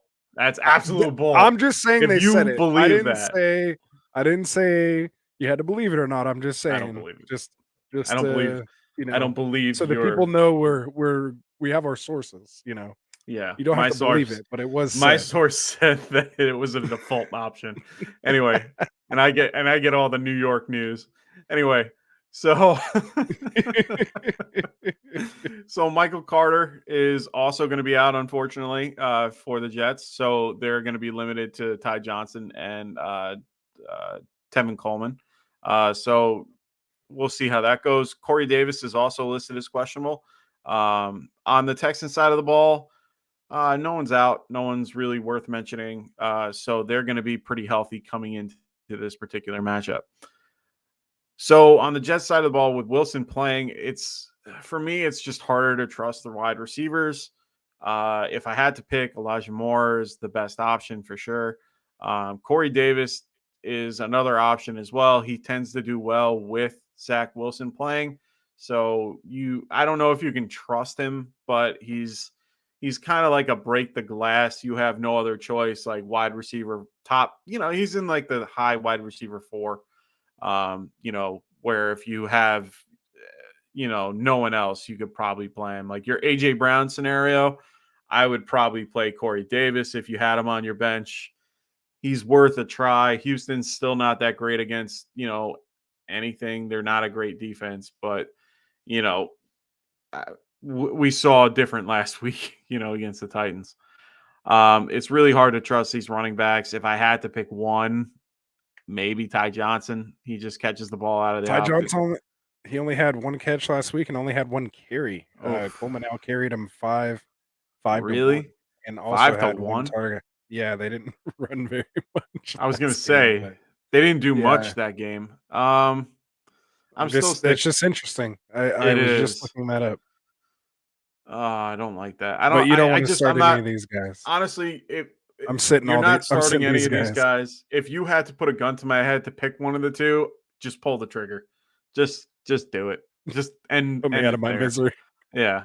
Yeah, Um. your season's done. Sorry. Yeah.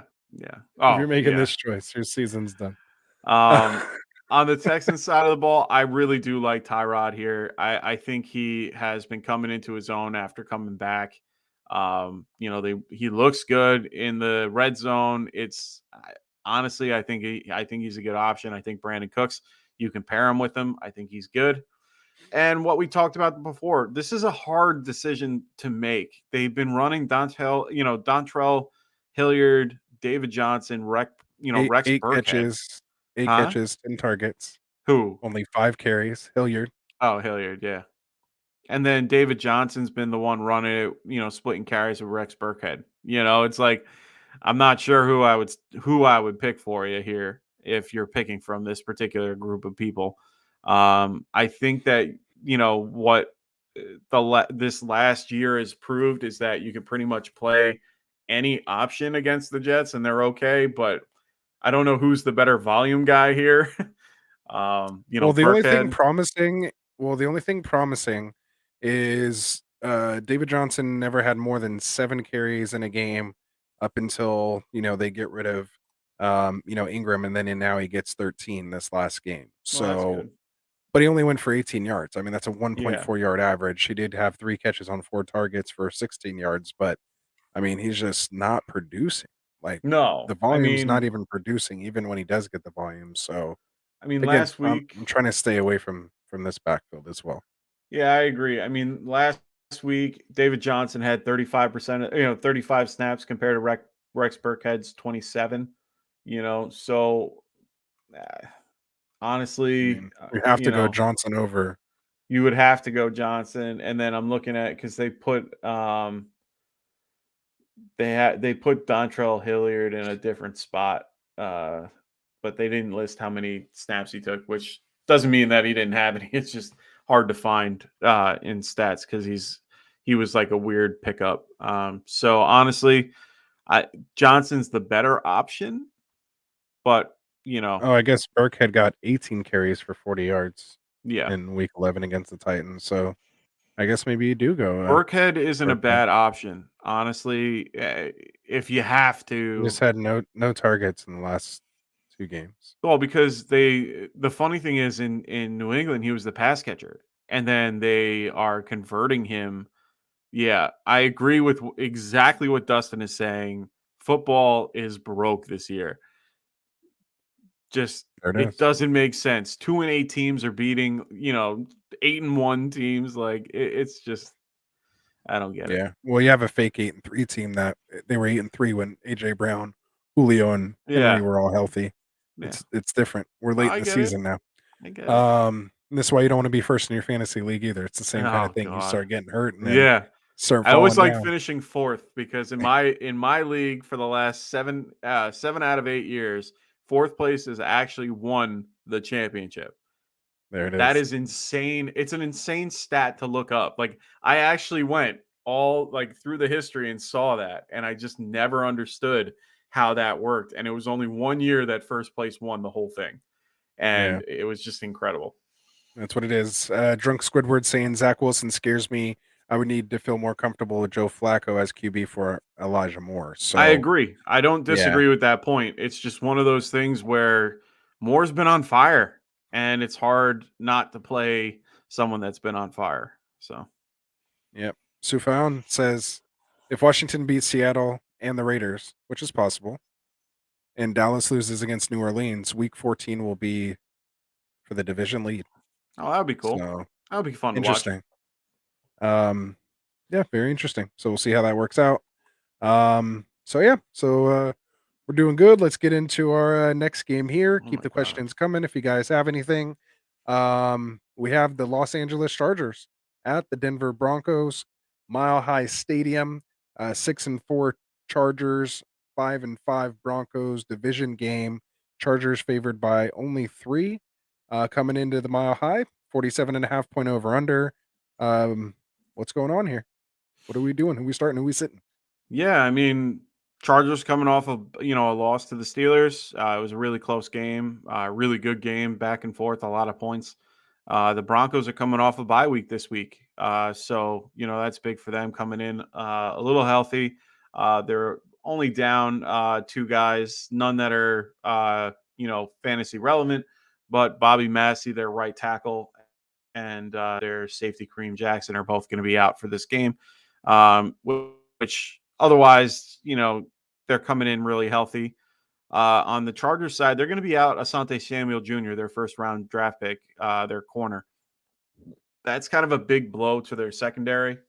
So, that leaves these wide receiver options for the Denver Broncos who just got paid. to kind of get in there and do their thing. I feel comfortable playing Fant, Gordon, Javonte Williams, Sutton, Judy, like all those guys I feel comfortable with. Teddy Bridgewater is a little bit of a different story. He's more of like a super flex, QB, 2 QB league. I feel a little more comfortable with him. Eckler, he's an auto start. Just start him every week. Don't matter who. Justin Herbert, Keenan Allen, they're good to go in my opinion. You can start them. Justin Herbert's definitely a top starter. So is Mike Williams. Mike Williams has actually been productive the last few weeks, so I'm good with him as well. It's just really hard to it's hard to trust the tight ends on the Chargers side of the ball. It's hard to pick every week. Parham's been doing okay, but hard to give you like a definitive like who to start. So for that, I'm going to sit him. There you go. Yeah. No, well said. I think you covered it pretty well there. I mean, Yeah. again, the question marks, like you said, really is just, which, running Broncos running back, Yeah. to play. You kind of just got to start one if you have one. Yeah. It's definitely a good matchup against this Chargers run Hey. defense. Other than that, we've seen Tim Patrick just get paid. We saw Yeah. Cortland Sutton just get paid. Yeah. Who knows? Maybe that sparks Jerry Judy to do something. Yeah. For him to maybe do something and get paid Wow. later on. He won't get paid for another 2 years, but Yeah, no, he still has time, but he just saw two guys get paid. yeah. So he might be a little more excited. So we'll Honestly, see, man. And then, like I said, I've been asking you this Teddy Bridgewater question. yeah, Is Teddy Bridgewater a good start this week? I mean, I have I think Kyler on a so. bye. Tannehill's doing nothing. AJ Brown's gone. I might have to pull the trigger with Teddy. I don't know Teddy how I feel about or Teddy. Ron. I mean, I for me, it's the matchup, and then I'm looking at the lines, like whose defensive line is, or which offensive and defensive line are better, to face. For me, if you're Joey facing, Bosa is going to be wrecking. well, that's where I was going to go, is that you're going to have Joey Bosa kind of wrecking things up, around the field. So I just feel a little bit more comfortable with Tyrod being able to do more work in that scenario. So honestly, that's just who I feel more comfortable with. I'm playing him in a lot of daily, but when it comes to one QB, it's a little bit harder to trust. But if you're in a scenario where you have to, then why not? It's a tough game. I mean, I think the Broncos are they're trying to take the same kind of approach as the Cowboys, in my opinion. They're splitting the backfield with a veteran and a rookie-ish, less used person at running back, and then they're trying to build their wide receiver core to have that Cooper, CD, and Michael Gallup scenario where you have three really good receivers to fill all the voids. So honestly, we'll see. I mean, I do like it. I do like what they're doing. Yeah. And I just want to, kind of goes with the game we're talking about here. Jerry Judy or Elijah Moore. Um, If we're talking this week, Judy. yeah, Yeah, I I'm gonna think I go with like Judy Judy. I a think little I bit like better. Judy. Yeah, I think I like Maybe him either way. quarterback. This week and rest of the season. So, but Elijah Moore's Mm, coming up, man. I mean, he could be yeah. that guy, but I have to see what happens with Wilson, man. Wilson Yeah. scares me a little bit Wilson there. scares. Yeah.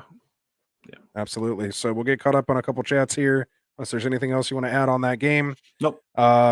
Shout out to George LeBron. What's up, LeBron? What's He up, says, man? "What's up, guys? Renfro's a beast. Got him 3 weeks ago for Devontae Booker, and with Nice. Waller out, he'll be close to a wide receiver too. Oh yeah. Completely Every agree. week you can start I him. even think with Waller, he's a Oh, I wide think receiver too. yeah. So you might even consider him almost a low end wide receiver. He's a one, low end wide receiver too. high end wide receiver too. Without I'd say Waller. low So, end. I'd say low end just in general, because he has the room to go up to the wide receiver, like low end wide receiver one. I'm just giving him the room to move. That's all. yeah.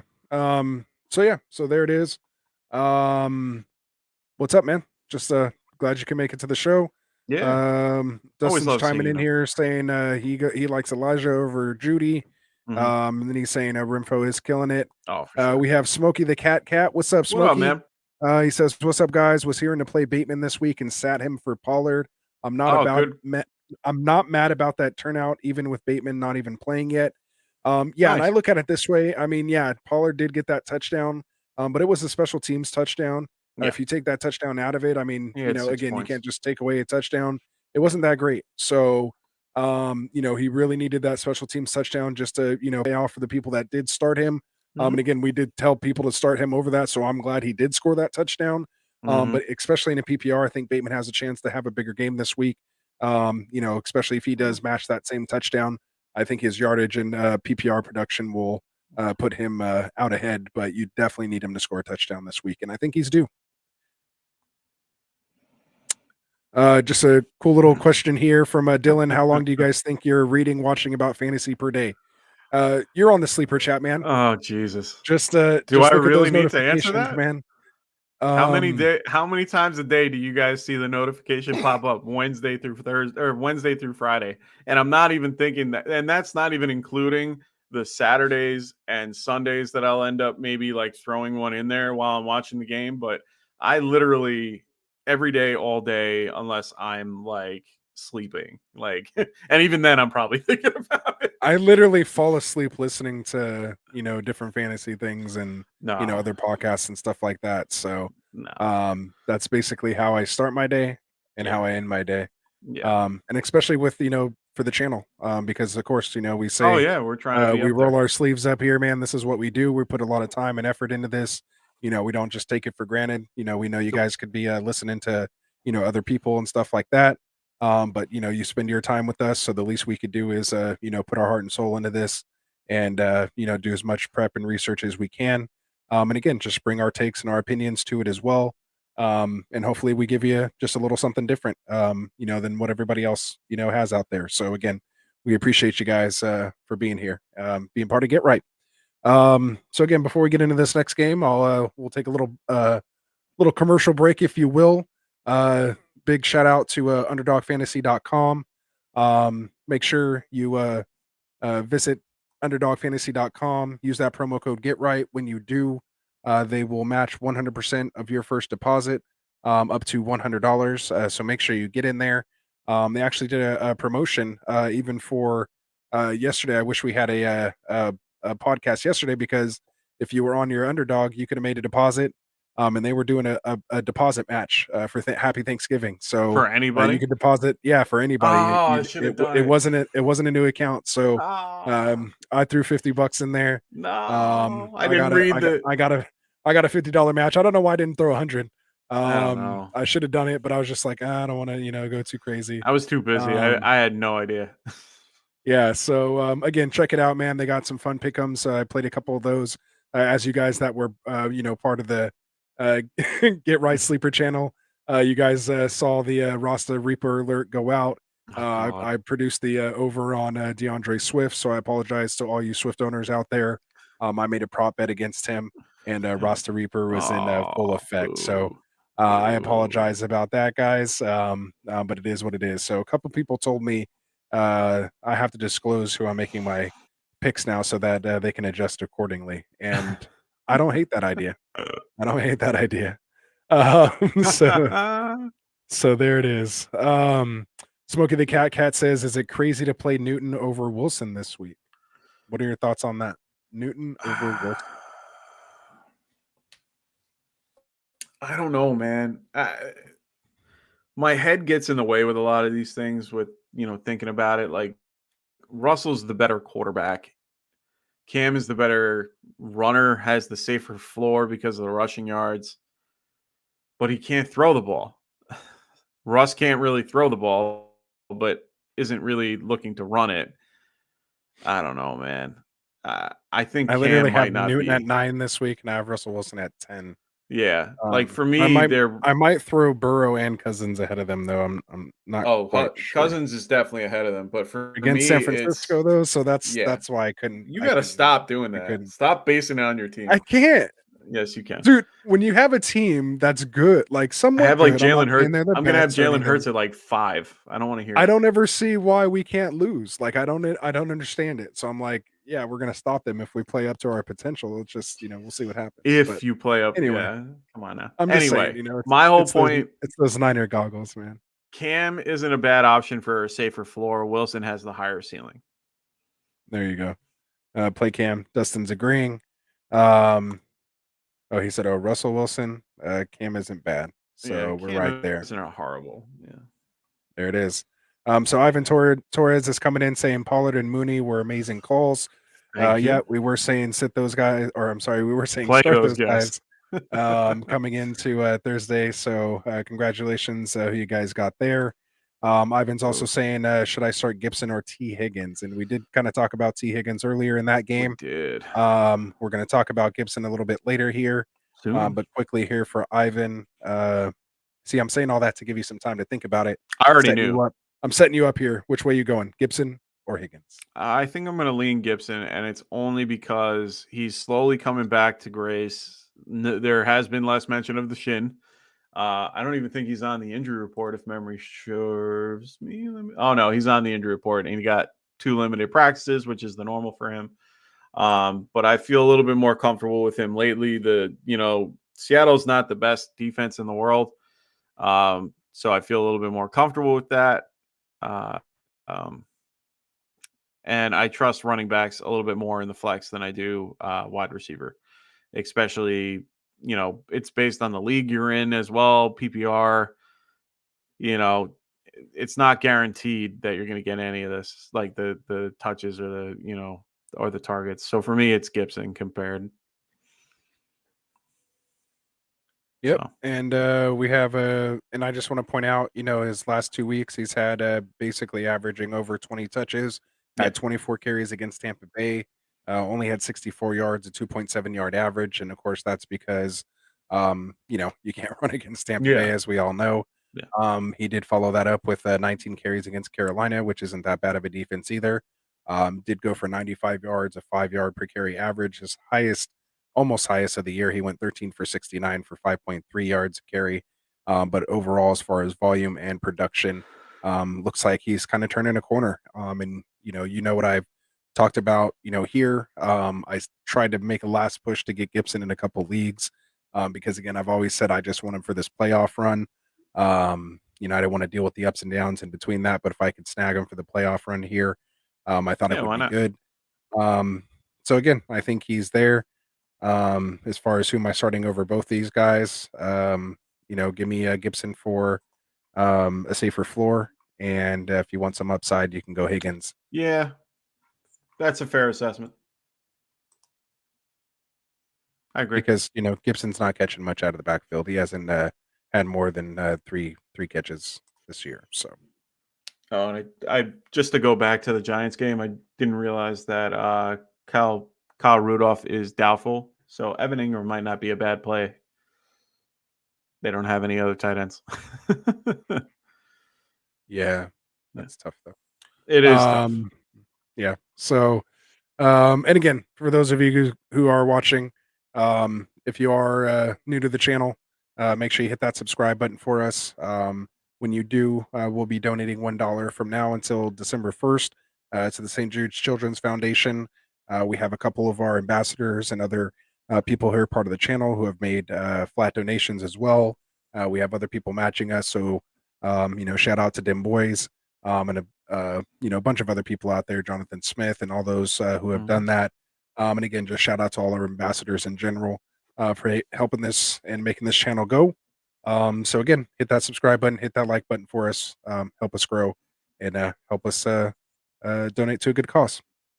All right, so nice little interlude there. Yeah. We'll get back to get back to some games here. So the next game we have is going to be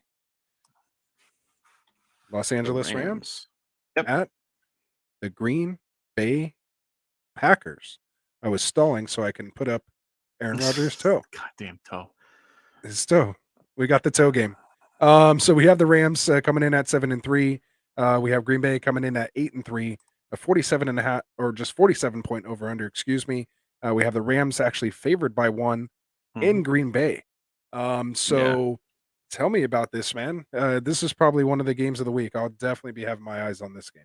Yeah, for sure. I mean, this game, the Rams are coming off the bye after a really bad loss. They had an opportunity to kind of lick their wounds and kind of get back on their feet to see what they can do. Green Bay is coming off a really tight loss to the Vikings. I mean, it came down to the very end. David Bakhtiari and Kevin King, they're going to be out for the Packers. David Bakhtiari is a Pro Bowl left tackle and probably one of the best, for Aaron Rodgers to have out there. Rodgers in his own right, he hasn't practiced all week. He apparently will be playing as per Matt LaFleur. So even though he didn't practice all week, even though there, hasn't been anything, apparently he has a COVID broken toe or some crap, whatever the hell it is. Apparently whatever that is. I can't even tell because it doesn't look broken. But apparently he should be playing. Also, Alan Lazard is listed as questionable. So, I mean, he should be, playing. I haven't heard anything stating the other, that he Are we won't. starting MVS? I couldn't wait. Are we Well, starting MVS? that's where I was going to go. I don't think it's a bad idea to start MVS just because if Lazard is, somewhat hobbled, they're going to rely on him. So MVS Do is we not go a bad option. MVS or OBJ? Same game. OBJ. Ooh, you said it And first. it's All so right, go hard ahead. to say, man. It is I didn't because mean to. I didn't I've mean to been so interrupt. hard. I've been harsh on OEJ all year. So for me, it's tough to say, but I think he's in a good system, and hopefully everything can kind of work itself out. I mean, he came in at the right time, for the owners that have him or the people that picked him up after being dropped. So we'll see. The Rams don't Over have any. under on a half. Over under on a half a touchdown for OBJ this week. Ooh, Prop over. prop it. Ooh. All right, I'll go I'm gonna over. start. Why not? All right, go ahead. All right. I mean, Rams I don't have promise to not anyone. interrupt you anymore. No, you're good. Rams don't have anybody on the injury report that is worth mentioning. Everyone seems to be pretty healthy. So I'm starting everybody on that side of the ball pretty much. I'm starting Stafford, Henderson, Cup. I mean, those guys are locked and loaded every week. You can't not start them based on the matchup. I think, like I said, like I've been telling Ann all week, you can play OBJ this week. I think, Sean McVay has been saying all week that they're going to get him more involved. I believe what Sean McVay has to say. They tried to do it in the beginning. They definitely did what they could to try to get him involved at the beginning of that game and then kind of faded away because they were like, well, it's nice to use the new toy, but only if it works. So I think that they're going to kind of start moving it back towards trying to get him more involved, put him in that Robert Woods, Woods role and hope that it works. But we'll You have think to he wait. takes a couple ends around? I mean, you think they use him like literally Oh like a yeah, Robert I think Wood? they're going to use him Okay. just like Robert Woods because he's kind of the same player.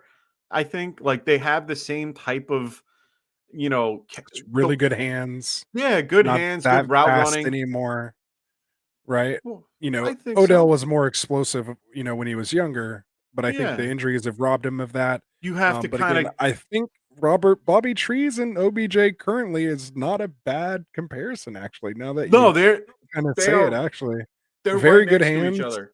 Yeah, Good it hands, just good route can running. OBJ be that decisive of a route runner with his He injuries now? So we'll see. I mean, we'll see. For him, he has to be less selfish and stop with the whole egomaniacal bullshit and just literally at this point have to understand that his job is to clear out for Cup, or Cup is to clear out for you, and you just need to know when that's going to be the case. So I'm okay. I feel like he'll be okay moving forward. I think Sean McVay has told him, like, dude, this is what we're doing. They're roughly the same age. Like they're at the point where, I think he's gotten to him and been like, dude, like, I'm not going to put up with your bullshit. We're just going to go through this. If I don't like what you're doing, you're going to sit. And I hope that's the case. We'll see what happens. On the Packers side of the ball, Devontae Adams, you got to start. It's just hard not to. If Aaron Jones is active, you're starting him. No, no ifs, ands, or buts. He's a top option. I have no problem playing him. It's a little tougher to trust AJ Dillon, but I think that with Aaron Jones playing and him playing, it could open up opportunities for Dillon just to give him, to spare him a little bit, just to kind of, they're both 7-3 or 8-3. They need to last throughout this whole year. Like they're gonna have to start, doing a good rotation. So you can definitely play Dillon as Yeah, I well. don't think you see Aaron Jones being ran up in between the tackles too often. If No, anything, they're it's gonna going to throw be him to the edge stuff. outside. Yeah. They're going to be throwing him those, option routes. They're going to, even take a shot deep with them. I Yeah, think I he mean, averages almost one target like past, 15, 20 yards almost every game. He's almost like an oh yeah. extended wide receiver out there. He's almost like a Cordell Patterson if you really kind of think about it. So I wouldn't say Cordell. I think he's more of like not a how he's Pollard. used, just like as far as like he's almost more receiver than he is running back. Like, he Oh, doesn't get your fair. traditional 20 carries a game, like, he'll get 20 He's touches, but it's more like 12 carries and 8 targets. he reminds me of Eckler in the context of being able to catch it out of the backfield in good hands, good everything. Good. He can do both ends. He's almost even, I could even say, Antonio Gibson, just more much healthier. Um, but at the same time, he tends to get hurt here and there too. So either way, maybe Antonio Gibson might be the better comparison, but it is what it is. I think that he will do well. I think they're going to try to play both of them and move them around a little bit. Put Dylan in at that fullback spot, run them up.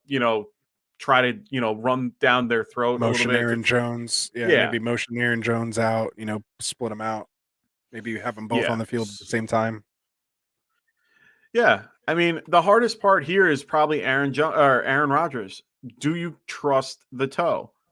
And that's the thing yeah, okay, stop at the damn toe.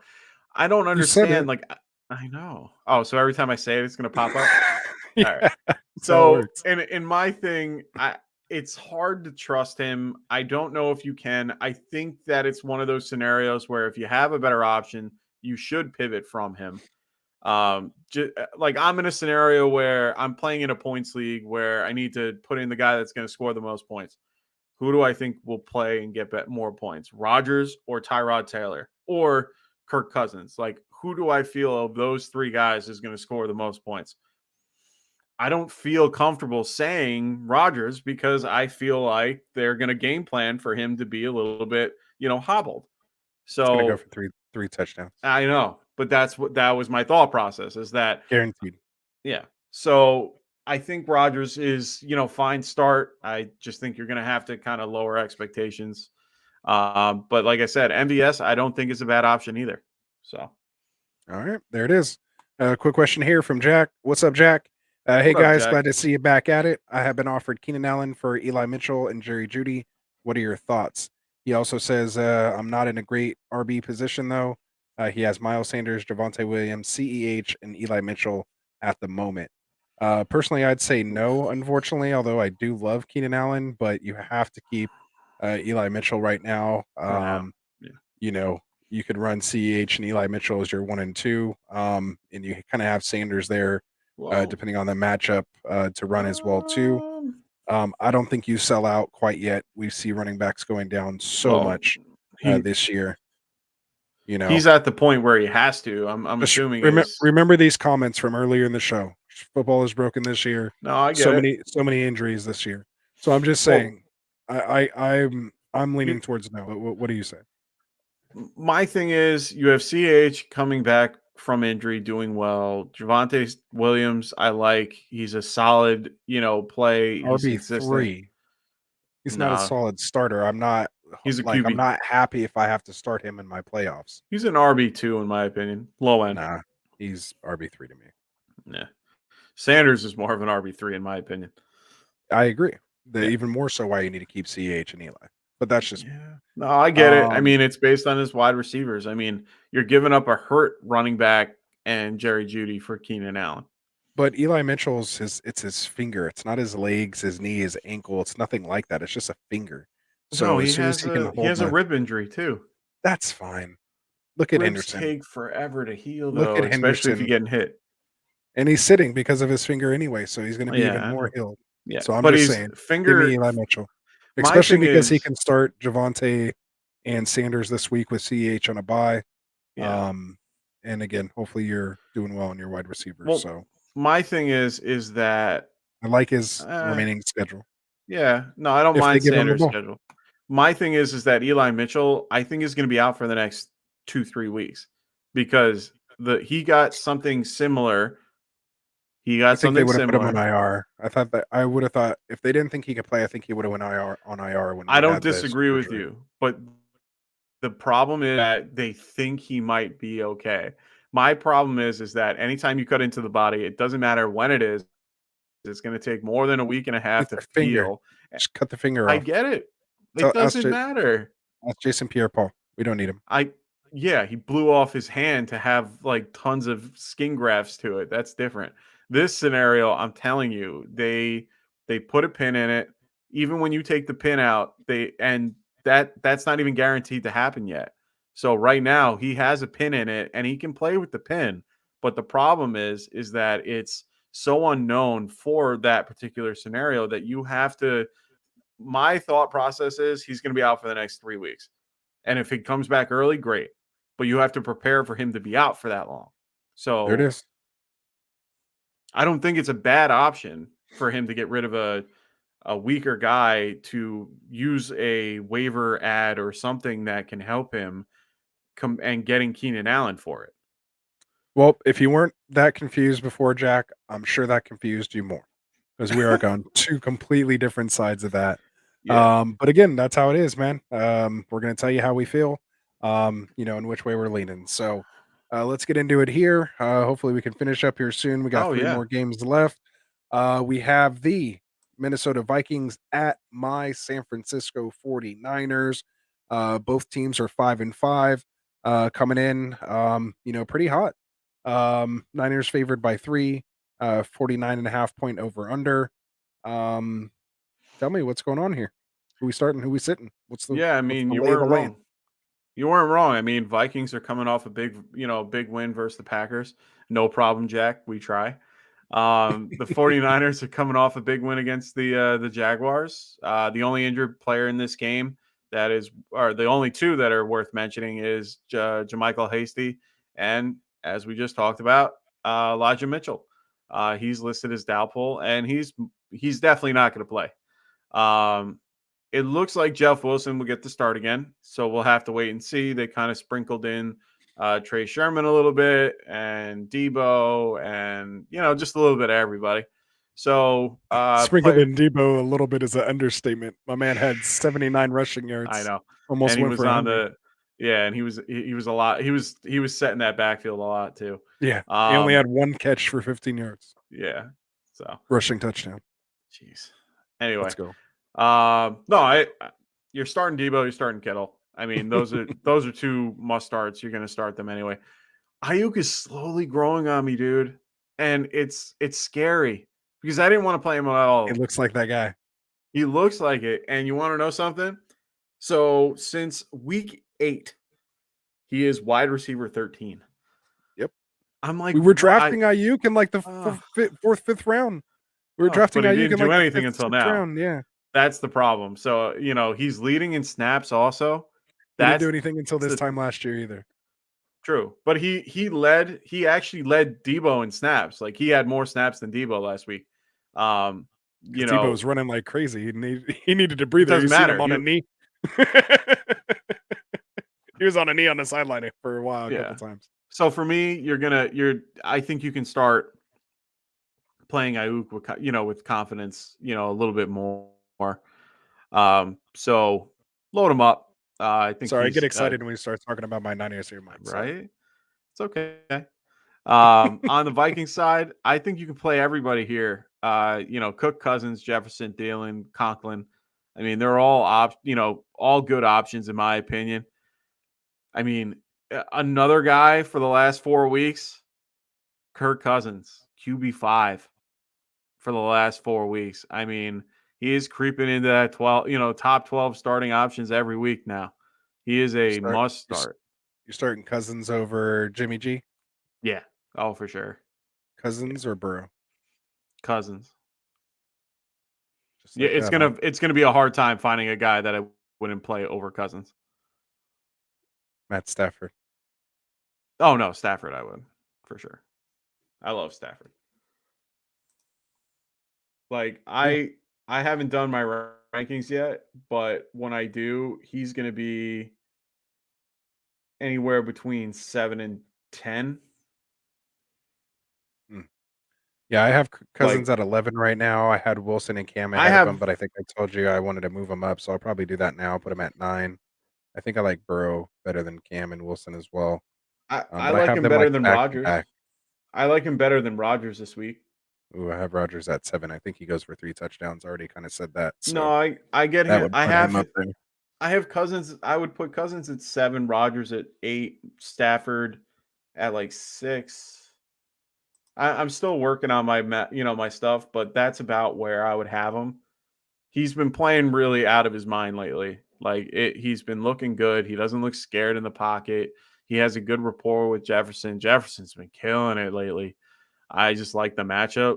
49ers don't have anyone that scares me on the corners. I'm sorry, you don't. Jimmy Ward is not what he used to be. No, and that's what I said. We got to get our pass rush there, and then we Yeah, have a your chance. pass rush is your Nick Bosa does well with the rush. The problem is that his pass rush, he's been having a hard time. Teams tend to double team him and put him to the outside enough to Put that make it chip so on him. Yeah, yeah, they do well against Bosa, and they don't really have anyone else. Eric Armstead isn't horrible, but the problem is that you don't really have what you had before. You had Solomon Thomas, you had you had DeForest Buckner. You had all these top guys in there, no longer there. So now you're trying to fill the void with all these, secondary guys that aren't doing as well. So you're having a rougher time getting that pass rush that you need. But Jimmy Ward isn't one of those types. He's not a really decent corner. Like he's in the mid tier of corners, in my opinion. And who's your other guy? Do you guys still play Tremaine Brock? like is he out there? I don't know. We're I always don't banged know. up in the Like secondary. It I don't even seems know like your secondary that well. Like I know some of your guys, but that's the point I'm making is that you've gotten to the point where all your corners are to a lower tier than what you can even care about. So I don't know. For me, I just feel comfortable with those options. So yeah, yeah. it's pretty rough out there right now. And I don't know how the weather's going to be, but it's San Francisco. Hopefully, it's nice weather. Yeah, it could be raining, could be overcast. We'll see. Yeah. Okay. Um, but yeah, I think you hit on the head. The biggest thing, of course, is Jeff Wilson kind of underperformed Yeah. last week. So Yeah, he just did. start him with a grain of salt. Yeah. Again, he did have a much better matchup last week. Vikings are decent against the run this year. Yeah, they have him. So again, just watch out there. But like you said, you're firing up all those other guys, Thielen, Jefferson, Kirk Cousins, like you said. And again, that's my biggest decision is just Cousins or Burrow this week. So I've been going back and forth all week. I have them back to back in my rankings. I can't decide.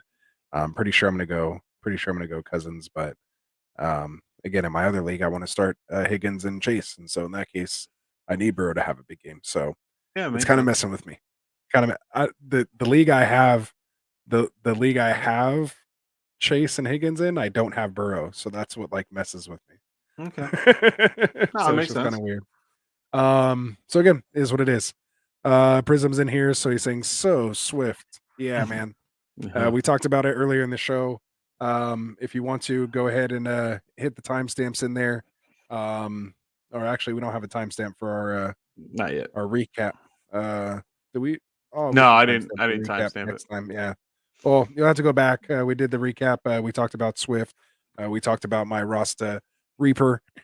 Playing him in my pick'em, so I apologize for all the Swift owners out there, but looks like he'll be all right. He may miss a game or two, but he should be there for your fantasy playoffs. So, and again, not too bad to take a couple carries off him heading into your playoffs. It'd be nice and fresh. Glass is half full, right? All right, so let's get into this next game. We have the Cleveland Browns, 6-5, coming into the Baltimore Ravens at 7-3. We have the Ravens favored by 3.5, a 46.5 point over under. We got Baker Mayfield being held together by paperclip Duct and tape. duct tape and all this kind of stuff, like I've been saying. We have Lamar Jackson coming off his non-COVID related illness. Yeah. Huntley did a decent job, standing in for him. I was so upset about that though because I was trying to Oh, smash Bateman in a DFS last week and couldn't do that. Ended up starting Marcus Johnson instead and pulled his hammy. It was all bad for me. It was a bad week. dude, Um, I I had went 1 and Lamar. 4 last week. It was a bad week Oh, last week for me. I faced a guy that had Lamar Jackson and Jalen Hurts, and every week he played Lamar Jackson because he plays Mark Andrews. So for him, he consistently plays those stacks and he likes it. And I don't get it. It is what it is. But I was depending on him to play that stack because I had a feeling and I knew that he wasn't feeling good and I knew that he was coming in and they kept saying he might play and all this. And then all of a sudden it changes, on Sunday, and then he changes his. I thought maybe he'd like forget and like I get a big point boost. He goes and switches it to Hurts and kills me. I was like, no, it was the worst. That's what you get. Fantasy I gods know, got you, Mike. right? Right. They Anyway, got you. so anyway, for the Browns, they're coming off a close win versus the Lions, and they're also coming, off that really bad loss to the Patriots. I mean, that was rough to watch. Baltimore is coming off a close win against the Bears using Huntley last week. On the Brown side of the ball, Donovan Peoples-Jones is listed as questionable. They will be getting back Kareem Hunt and Jack Conklin, which Jack Conklin is their Pro Bowl right tackle. So their line is going to be back to normal. Their running backs are going to be back to normal. So that's going to be a really big increase to that, offense.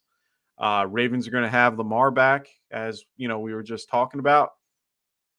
Um, and the Ravens do have a good amount of players that are questionable, but unfortunately for them, it's on the defensive side of the ball. So, for this, I'm playing Chubb, I'm playing Hunt. I think the offense is going to roll through them. That's just how this offense is.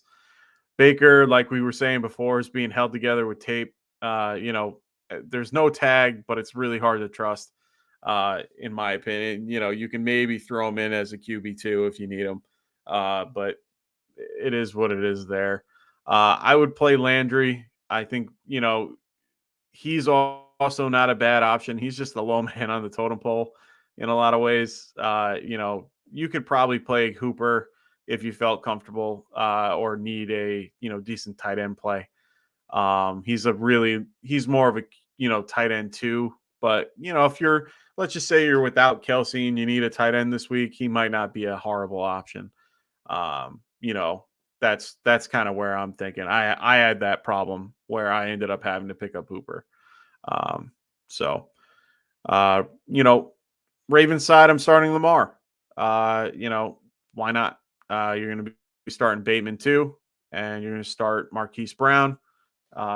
He's currently. I don't see any tag on him, right? Wait, nope. He's listed as questionable for a thigh, but he was limited all week, so there's a good chance he's playing. But if you're relying on Marquise Brown, just have a backup. There's not much you can really do. Um, and then for running back, I mean, you have Latavius Murray looks to be healthy, but Freeman is, looking to be the better option here. He's just more of a pass catcher, and Murray just gets those short yardage things. So Freeman's probably the better play out of the two, and you're always going to start Mark Andrews. So there's not much really to say about him. Yep. Well So said. Not yeah, too much to add there. Again, probably a lot of questions are going to be about Hunt. We'll probably get those Sunday yeah, morning. oh yeah. So we'll see, kind of how that all goes down. Drunk Squidward saying any matchups you don't like this week. Um, as far as Um, I assume you're kind of talking like from a big name, perspective. Um, you know, Aaron Jones, or not Aaron Jones, Aaron Rodgers. That's um, probably my big name. one I just kind of have concern with is obviously Jonathan Taylor going up against that Bucks defense. Vita Vea I'm does not. play. But again, they should, he should still do fine. They do have the best I'm not. line, pretty much in the league. But again, if there was any time I would be of concern, this is where we're going to see if he truly is that guy or not. Um, you know, I'm not I, concerned. I don't like. I don't know. Other than that, there's, just there's games I'm kind of staying away from, Falcons, Yeah. Jacksonville, you I don't mean, know what all you're the getting into that. New York Jets all, at Texans. Like the problem is all the bad teams are playing each other. yeah. So a lot of the other ones are like, again, even teams, Chargers at Broncos, Yeah. 6-4 versus 5-5. You have Rams at Green Bay, 7-3 versus 8-3. Vikings at San Francisco, 5-5 versus 5-5. It's like, everyone's kind of, you know, there's no just lopsided one way or another where it's just super no No, brainer. and You know, a lot of the over unders are in the 40s. Like there's only yeah. one game in the 50s. Everything's kind of, everyone's going to Chiefs and score. Cardinals aren't playing. Those are those Yeah. high powered offenses, man. So the lines are crazy this week. So, Yeah. yeah. So if there were some, again, I don't, and one of the ones we've kind of been talking about here is this Russell Wilson matchup against Washington. We're not kind of feeling that one either. No. But let's get into it. Sure. Monday night game. Oh yeah, and of course that was the Sunday night game, Cleveland versus Baltimore. But now we'll get into the Monday night game.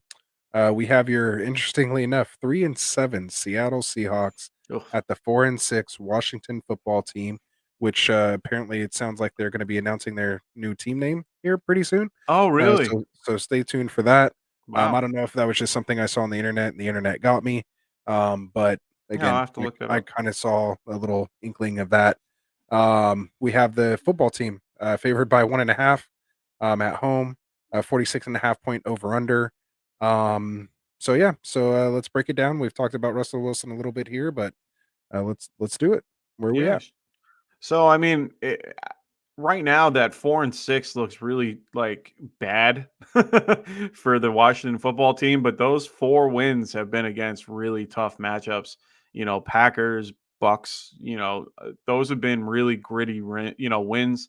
So they're coming in hot. Um, you know, Seattle's not This really. football's Yeah, broken this year, yeah. right? Football is Because broke. all their wins are against good teams, but their losses Yeah. are against terrible teams. Yeah, Go it's ahead. Go weird. ahead. I mean, it looks like for the Seattle Seahawks, all their most of their running backs are banged up. Homer and Penny, it doesn't look like they're going to be around for Monday night, but it's something to keep an eye on. Like I always tell you guys on Monday, we don't know the injury report because it's not out until tomorrow. But from what we can tell and the tea leaves that we can read, it doesn't look like Homer and Penny are going to be available. So it looks more like a Alex Collins night. Washington's coming off a big win versus the Panthers. They're coming in hot again. Uh, I'm good with starting Antonio Gibson. Injuries wise, there's nothing really on the Washington side that we can talk about other than uh, Logan Thomas might be available for this game. They haven't said that he is going to play, but they have the option to activate him. So keep an eye out for that. Ricky Seals Jones doesn't look like he's going to play. He doesn't have right now. He hasn't practiced for the last 2 days, so it's safe to say that they might activate him. So we'll have to wait until Sunday to find that out. For this game, I'm starting Antonio Gibson. I'm starting Terry McLaurin. I also might want to start Tyler Heineke, like in a in a two QB league. Like maybe like Heineke's been looking good lately. I really don't mind him. He has a swagger about him that makes My him. QB 15 this week. Yeah, I mean he has a decent swagger about him. I mean, I have him at 18, but I'm probably going to move him up a little bit. But he's a little, I like him. He's just a little gritty guy that just is just trying to do something to get up there. So I kind of like it. For Seattle, I would play Russ this week but play him at your own risk. He's a low end QB1 in my opinion. He's probably, I have him at 11. I think that's a little too high. I might even put him at 13. Um, Ooh, bless you. Sorry about that. Good mute. Um, Good one. yeah, It was good. that's why I like the Very new nice. microphone. You saved our listeners' ears. Yeah, sorry guys. So Metcalf, I'm playing, and I'm of course playing Lockett here. Russ and Lockett have that connection, man. It's just something I'm playing him as well. Tight ends you can't trust, Disley and all them. They're just not worth playing. So I'm okay with playing Collins as well. I think Collins is I think he's think he's a serviceable running back. He's like an RB3. DJ Dallas, thoughts? He did have a touchdown last week, according to Drunk Squidward in the stat sheet. DJ Dallas, I don't mind as a PPR option. So if you're in like a PPR league in like a 14 team league, I'm okay with playing him. He's more in like the 40, ranking wise. Like he's early 30s, or sorry, late 30s, early 40s area for me. If Rashad Penny and Homer are out, just because it's only two of them. So I don't see that as being a bad option if you are desperate. So that's all about that game.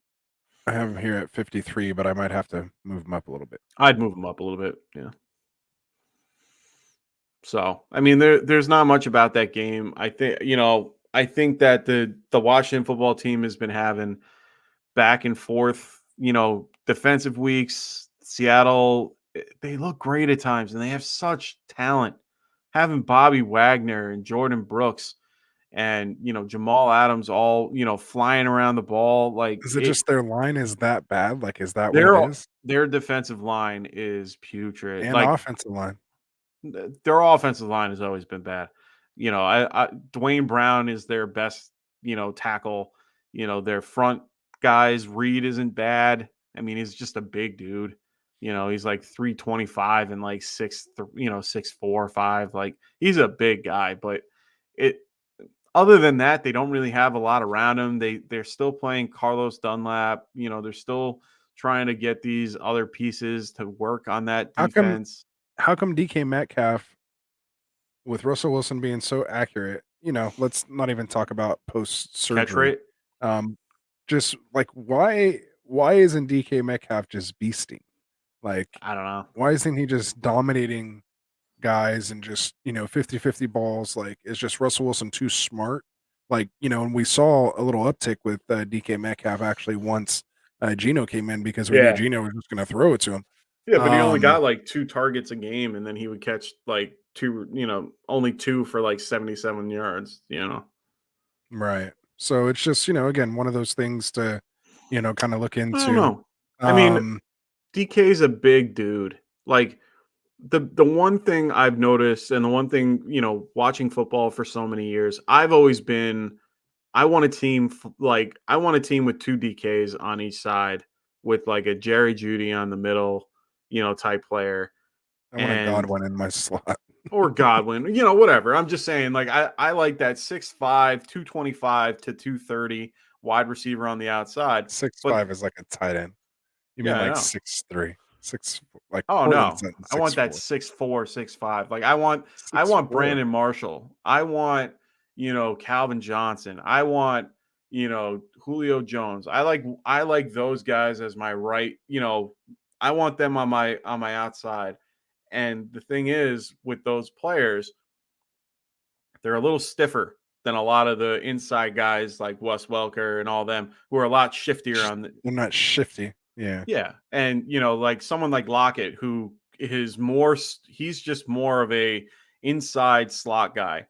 He's just like Mostert, Drunk Squidward. I would not trust Rashad Penny if he plays. That dude is glass. No, yeah, he is definitely glass. He's like Mostert. He didn't even last as many plays as Mostert. No. He left after 1 play. And he's younger. At least Mostert made it to 2. And he is just, it's so funny because Penny's younger. I don't get funny, it, man. That's funny. All I'm trying to say is that might be DK's like downfall. He's quick as could be. 7 route go, throw it, but teams know about that. So they pretty much double him up. They just have a safety over the top, and he's getting double teamed. He's that good, so teams have been Seattle's been trying to get him on do a better job scheming him open. Yeah, I agree. I think they need to. I know why they were pushing for OBJ, and it was to give him a better number 2. Lockett is a wonderful wide receiver, but he is more of a slot and more of that 3 tech. He's just more of that inside player. You need an outside guy to be able to take some pressure off of Metcalf. So for me, having a guy like OBJ on the outside, or having, what they tried with Gordon when they tried signing Josh Gordon, having him on the outside, those things make it where it opens up DK Metcalf to be a little bit more, open, because you're not focused so much on him because he is their offense. When you game plan the guy, you are game planning him. Let Alex Collins run all over you. Like, he won't do as much as DK can. DK will shut you down. Like, DK will make I'll it where shred you. oh Yeah. yeah, he'll shred you. So for me, it's one of those, you're gonna just move your defense to cover him and not care about Lockett and everything else. Even though Lockett is a wonderful receiver, he's just not as scary. There So, it is. All right, man. Well, that was oh my good, god, man. We did it. We made it through the games. Obviously, we had a 2:30. couple. We did have 3 games on Thursday, which took it off there. Yep. We are kind of after a holiday here, so but we still wanted to come here with you guys. For those of us who could join it, I'm sure a lot of people are spending time with family still, maybe doing their Black Friday shopping and things like Yeah. that. But for those of you who did stick it out with us here for, part or all of the show, we absolutely appreciate it. For those of you guys who are watching it, after the fact, of course, we appreciate that as well. We know it's late for you guys, but again, we do appreciate it. You don't have to be live here with us, but do check it out. Leave your comments, interact with us in the Sleeper channel itself. And again, it still helps support the channel. It helps us get the views and the watch time, that we need. So again, we just appreciate everybody there. Very thankful, for that. We mentioned everything we're thankful for, in the Sleeper channel. Of course, I'm thankful, to be able to do this. Of course, besides the family and all that kind of stuff. But just, you got to put all that first. But otherwise, just very thankful. Like you said, to meet you, Mike. To come in here and have somebody. Things happen for a reason. Mike and Dustin had kind of told me in the beginning of this thing they weren't going to be able to commit to Fridays.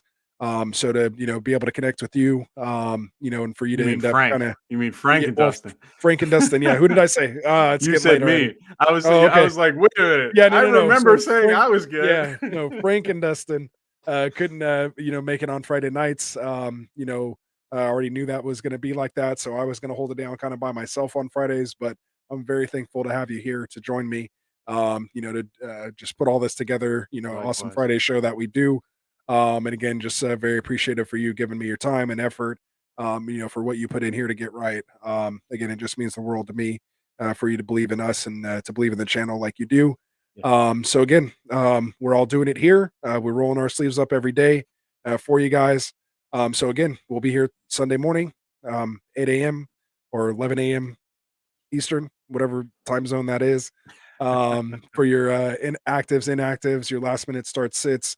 We'll have kind of the full scope of things. We'll get in, dial in our rankings, setting our lineups and all that stuff. So again, I know that was kind of a long outro there, but Mike, I'll turn it over to you. Is there anything else you want to say before we get out of here? Yeah, I do actually. I mean, I know I said a lot of it in on the Sleeper channel, but there's a lot more to it. I mean, honestly, I'm incredibly thankful for this particular opportunity to be able to, be a part of this with Anthony and Dustin and Frank. I mean, I, my last year has been a roller coaster of things going on. I just went through a divorce with my ex-wife. I have a wonderful, beautiful girlfriend that for me has been wonderful. I found someone right after that has just made my life just so much better, and she has been incredibly supportive through this whole thing.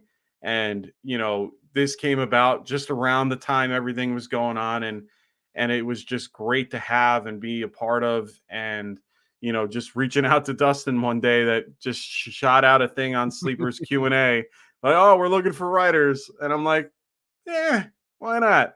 I like to write. And I'm like, so I hit him up, and it became what it is today. And I am incredibly thankful. I couldn't have done it without, making that first, move. And for me, it's made my life a lot better. I feel great. And it's not just this, of course, like I said, my girlfriend's been great. My family, of course, who has been incredibly supportive through everything that I've been going through and everything that's been going on, and my new place and all this stuff. Like, they have been absolutely amazing. And Frank and Dustin just bringing me into their family as part of this whole thing. And for me, yeah, I couldn't be happier. So thank you for this. I'm incredibly thankful for that, and just for even the community as well. I mean, being a part of this channel it's been great, meeting all these wonderful people that know all this stuff. Meeting guys like them boys, NYG guy, Wilson, all these guys, and everyone else. Of course, there's hundreds of you guys that make this channel what it is, and I try my best to make it where you guys get the best info possible so that you guys can win your leagues. Because that, at the end of the day, I don't care That's how what we my league want, man. does. I care about you guys. I want you guys doing well, because this is what I want to do. This is what I want to be able to start doing as, something in my life. Like, I love my job. I love what I do now, but I would love to do this more. So I'm hoping that this is something that can Absolutely. grow.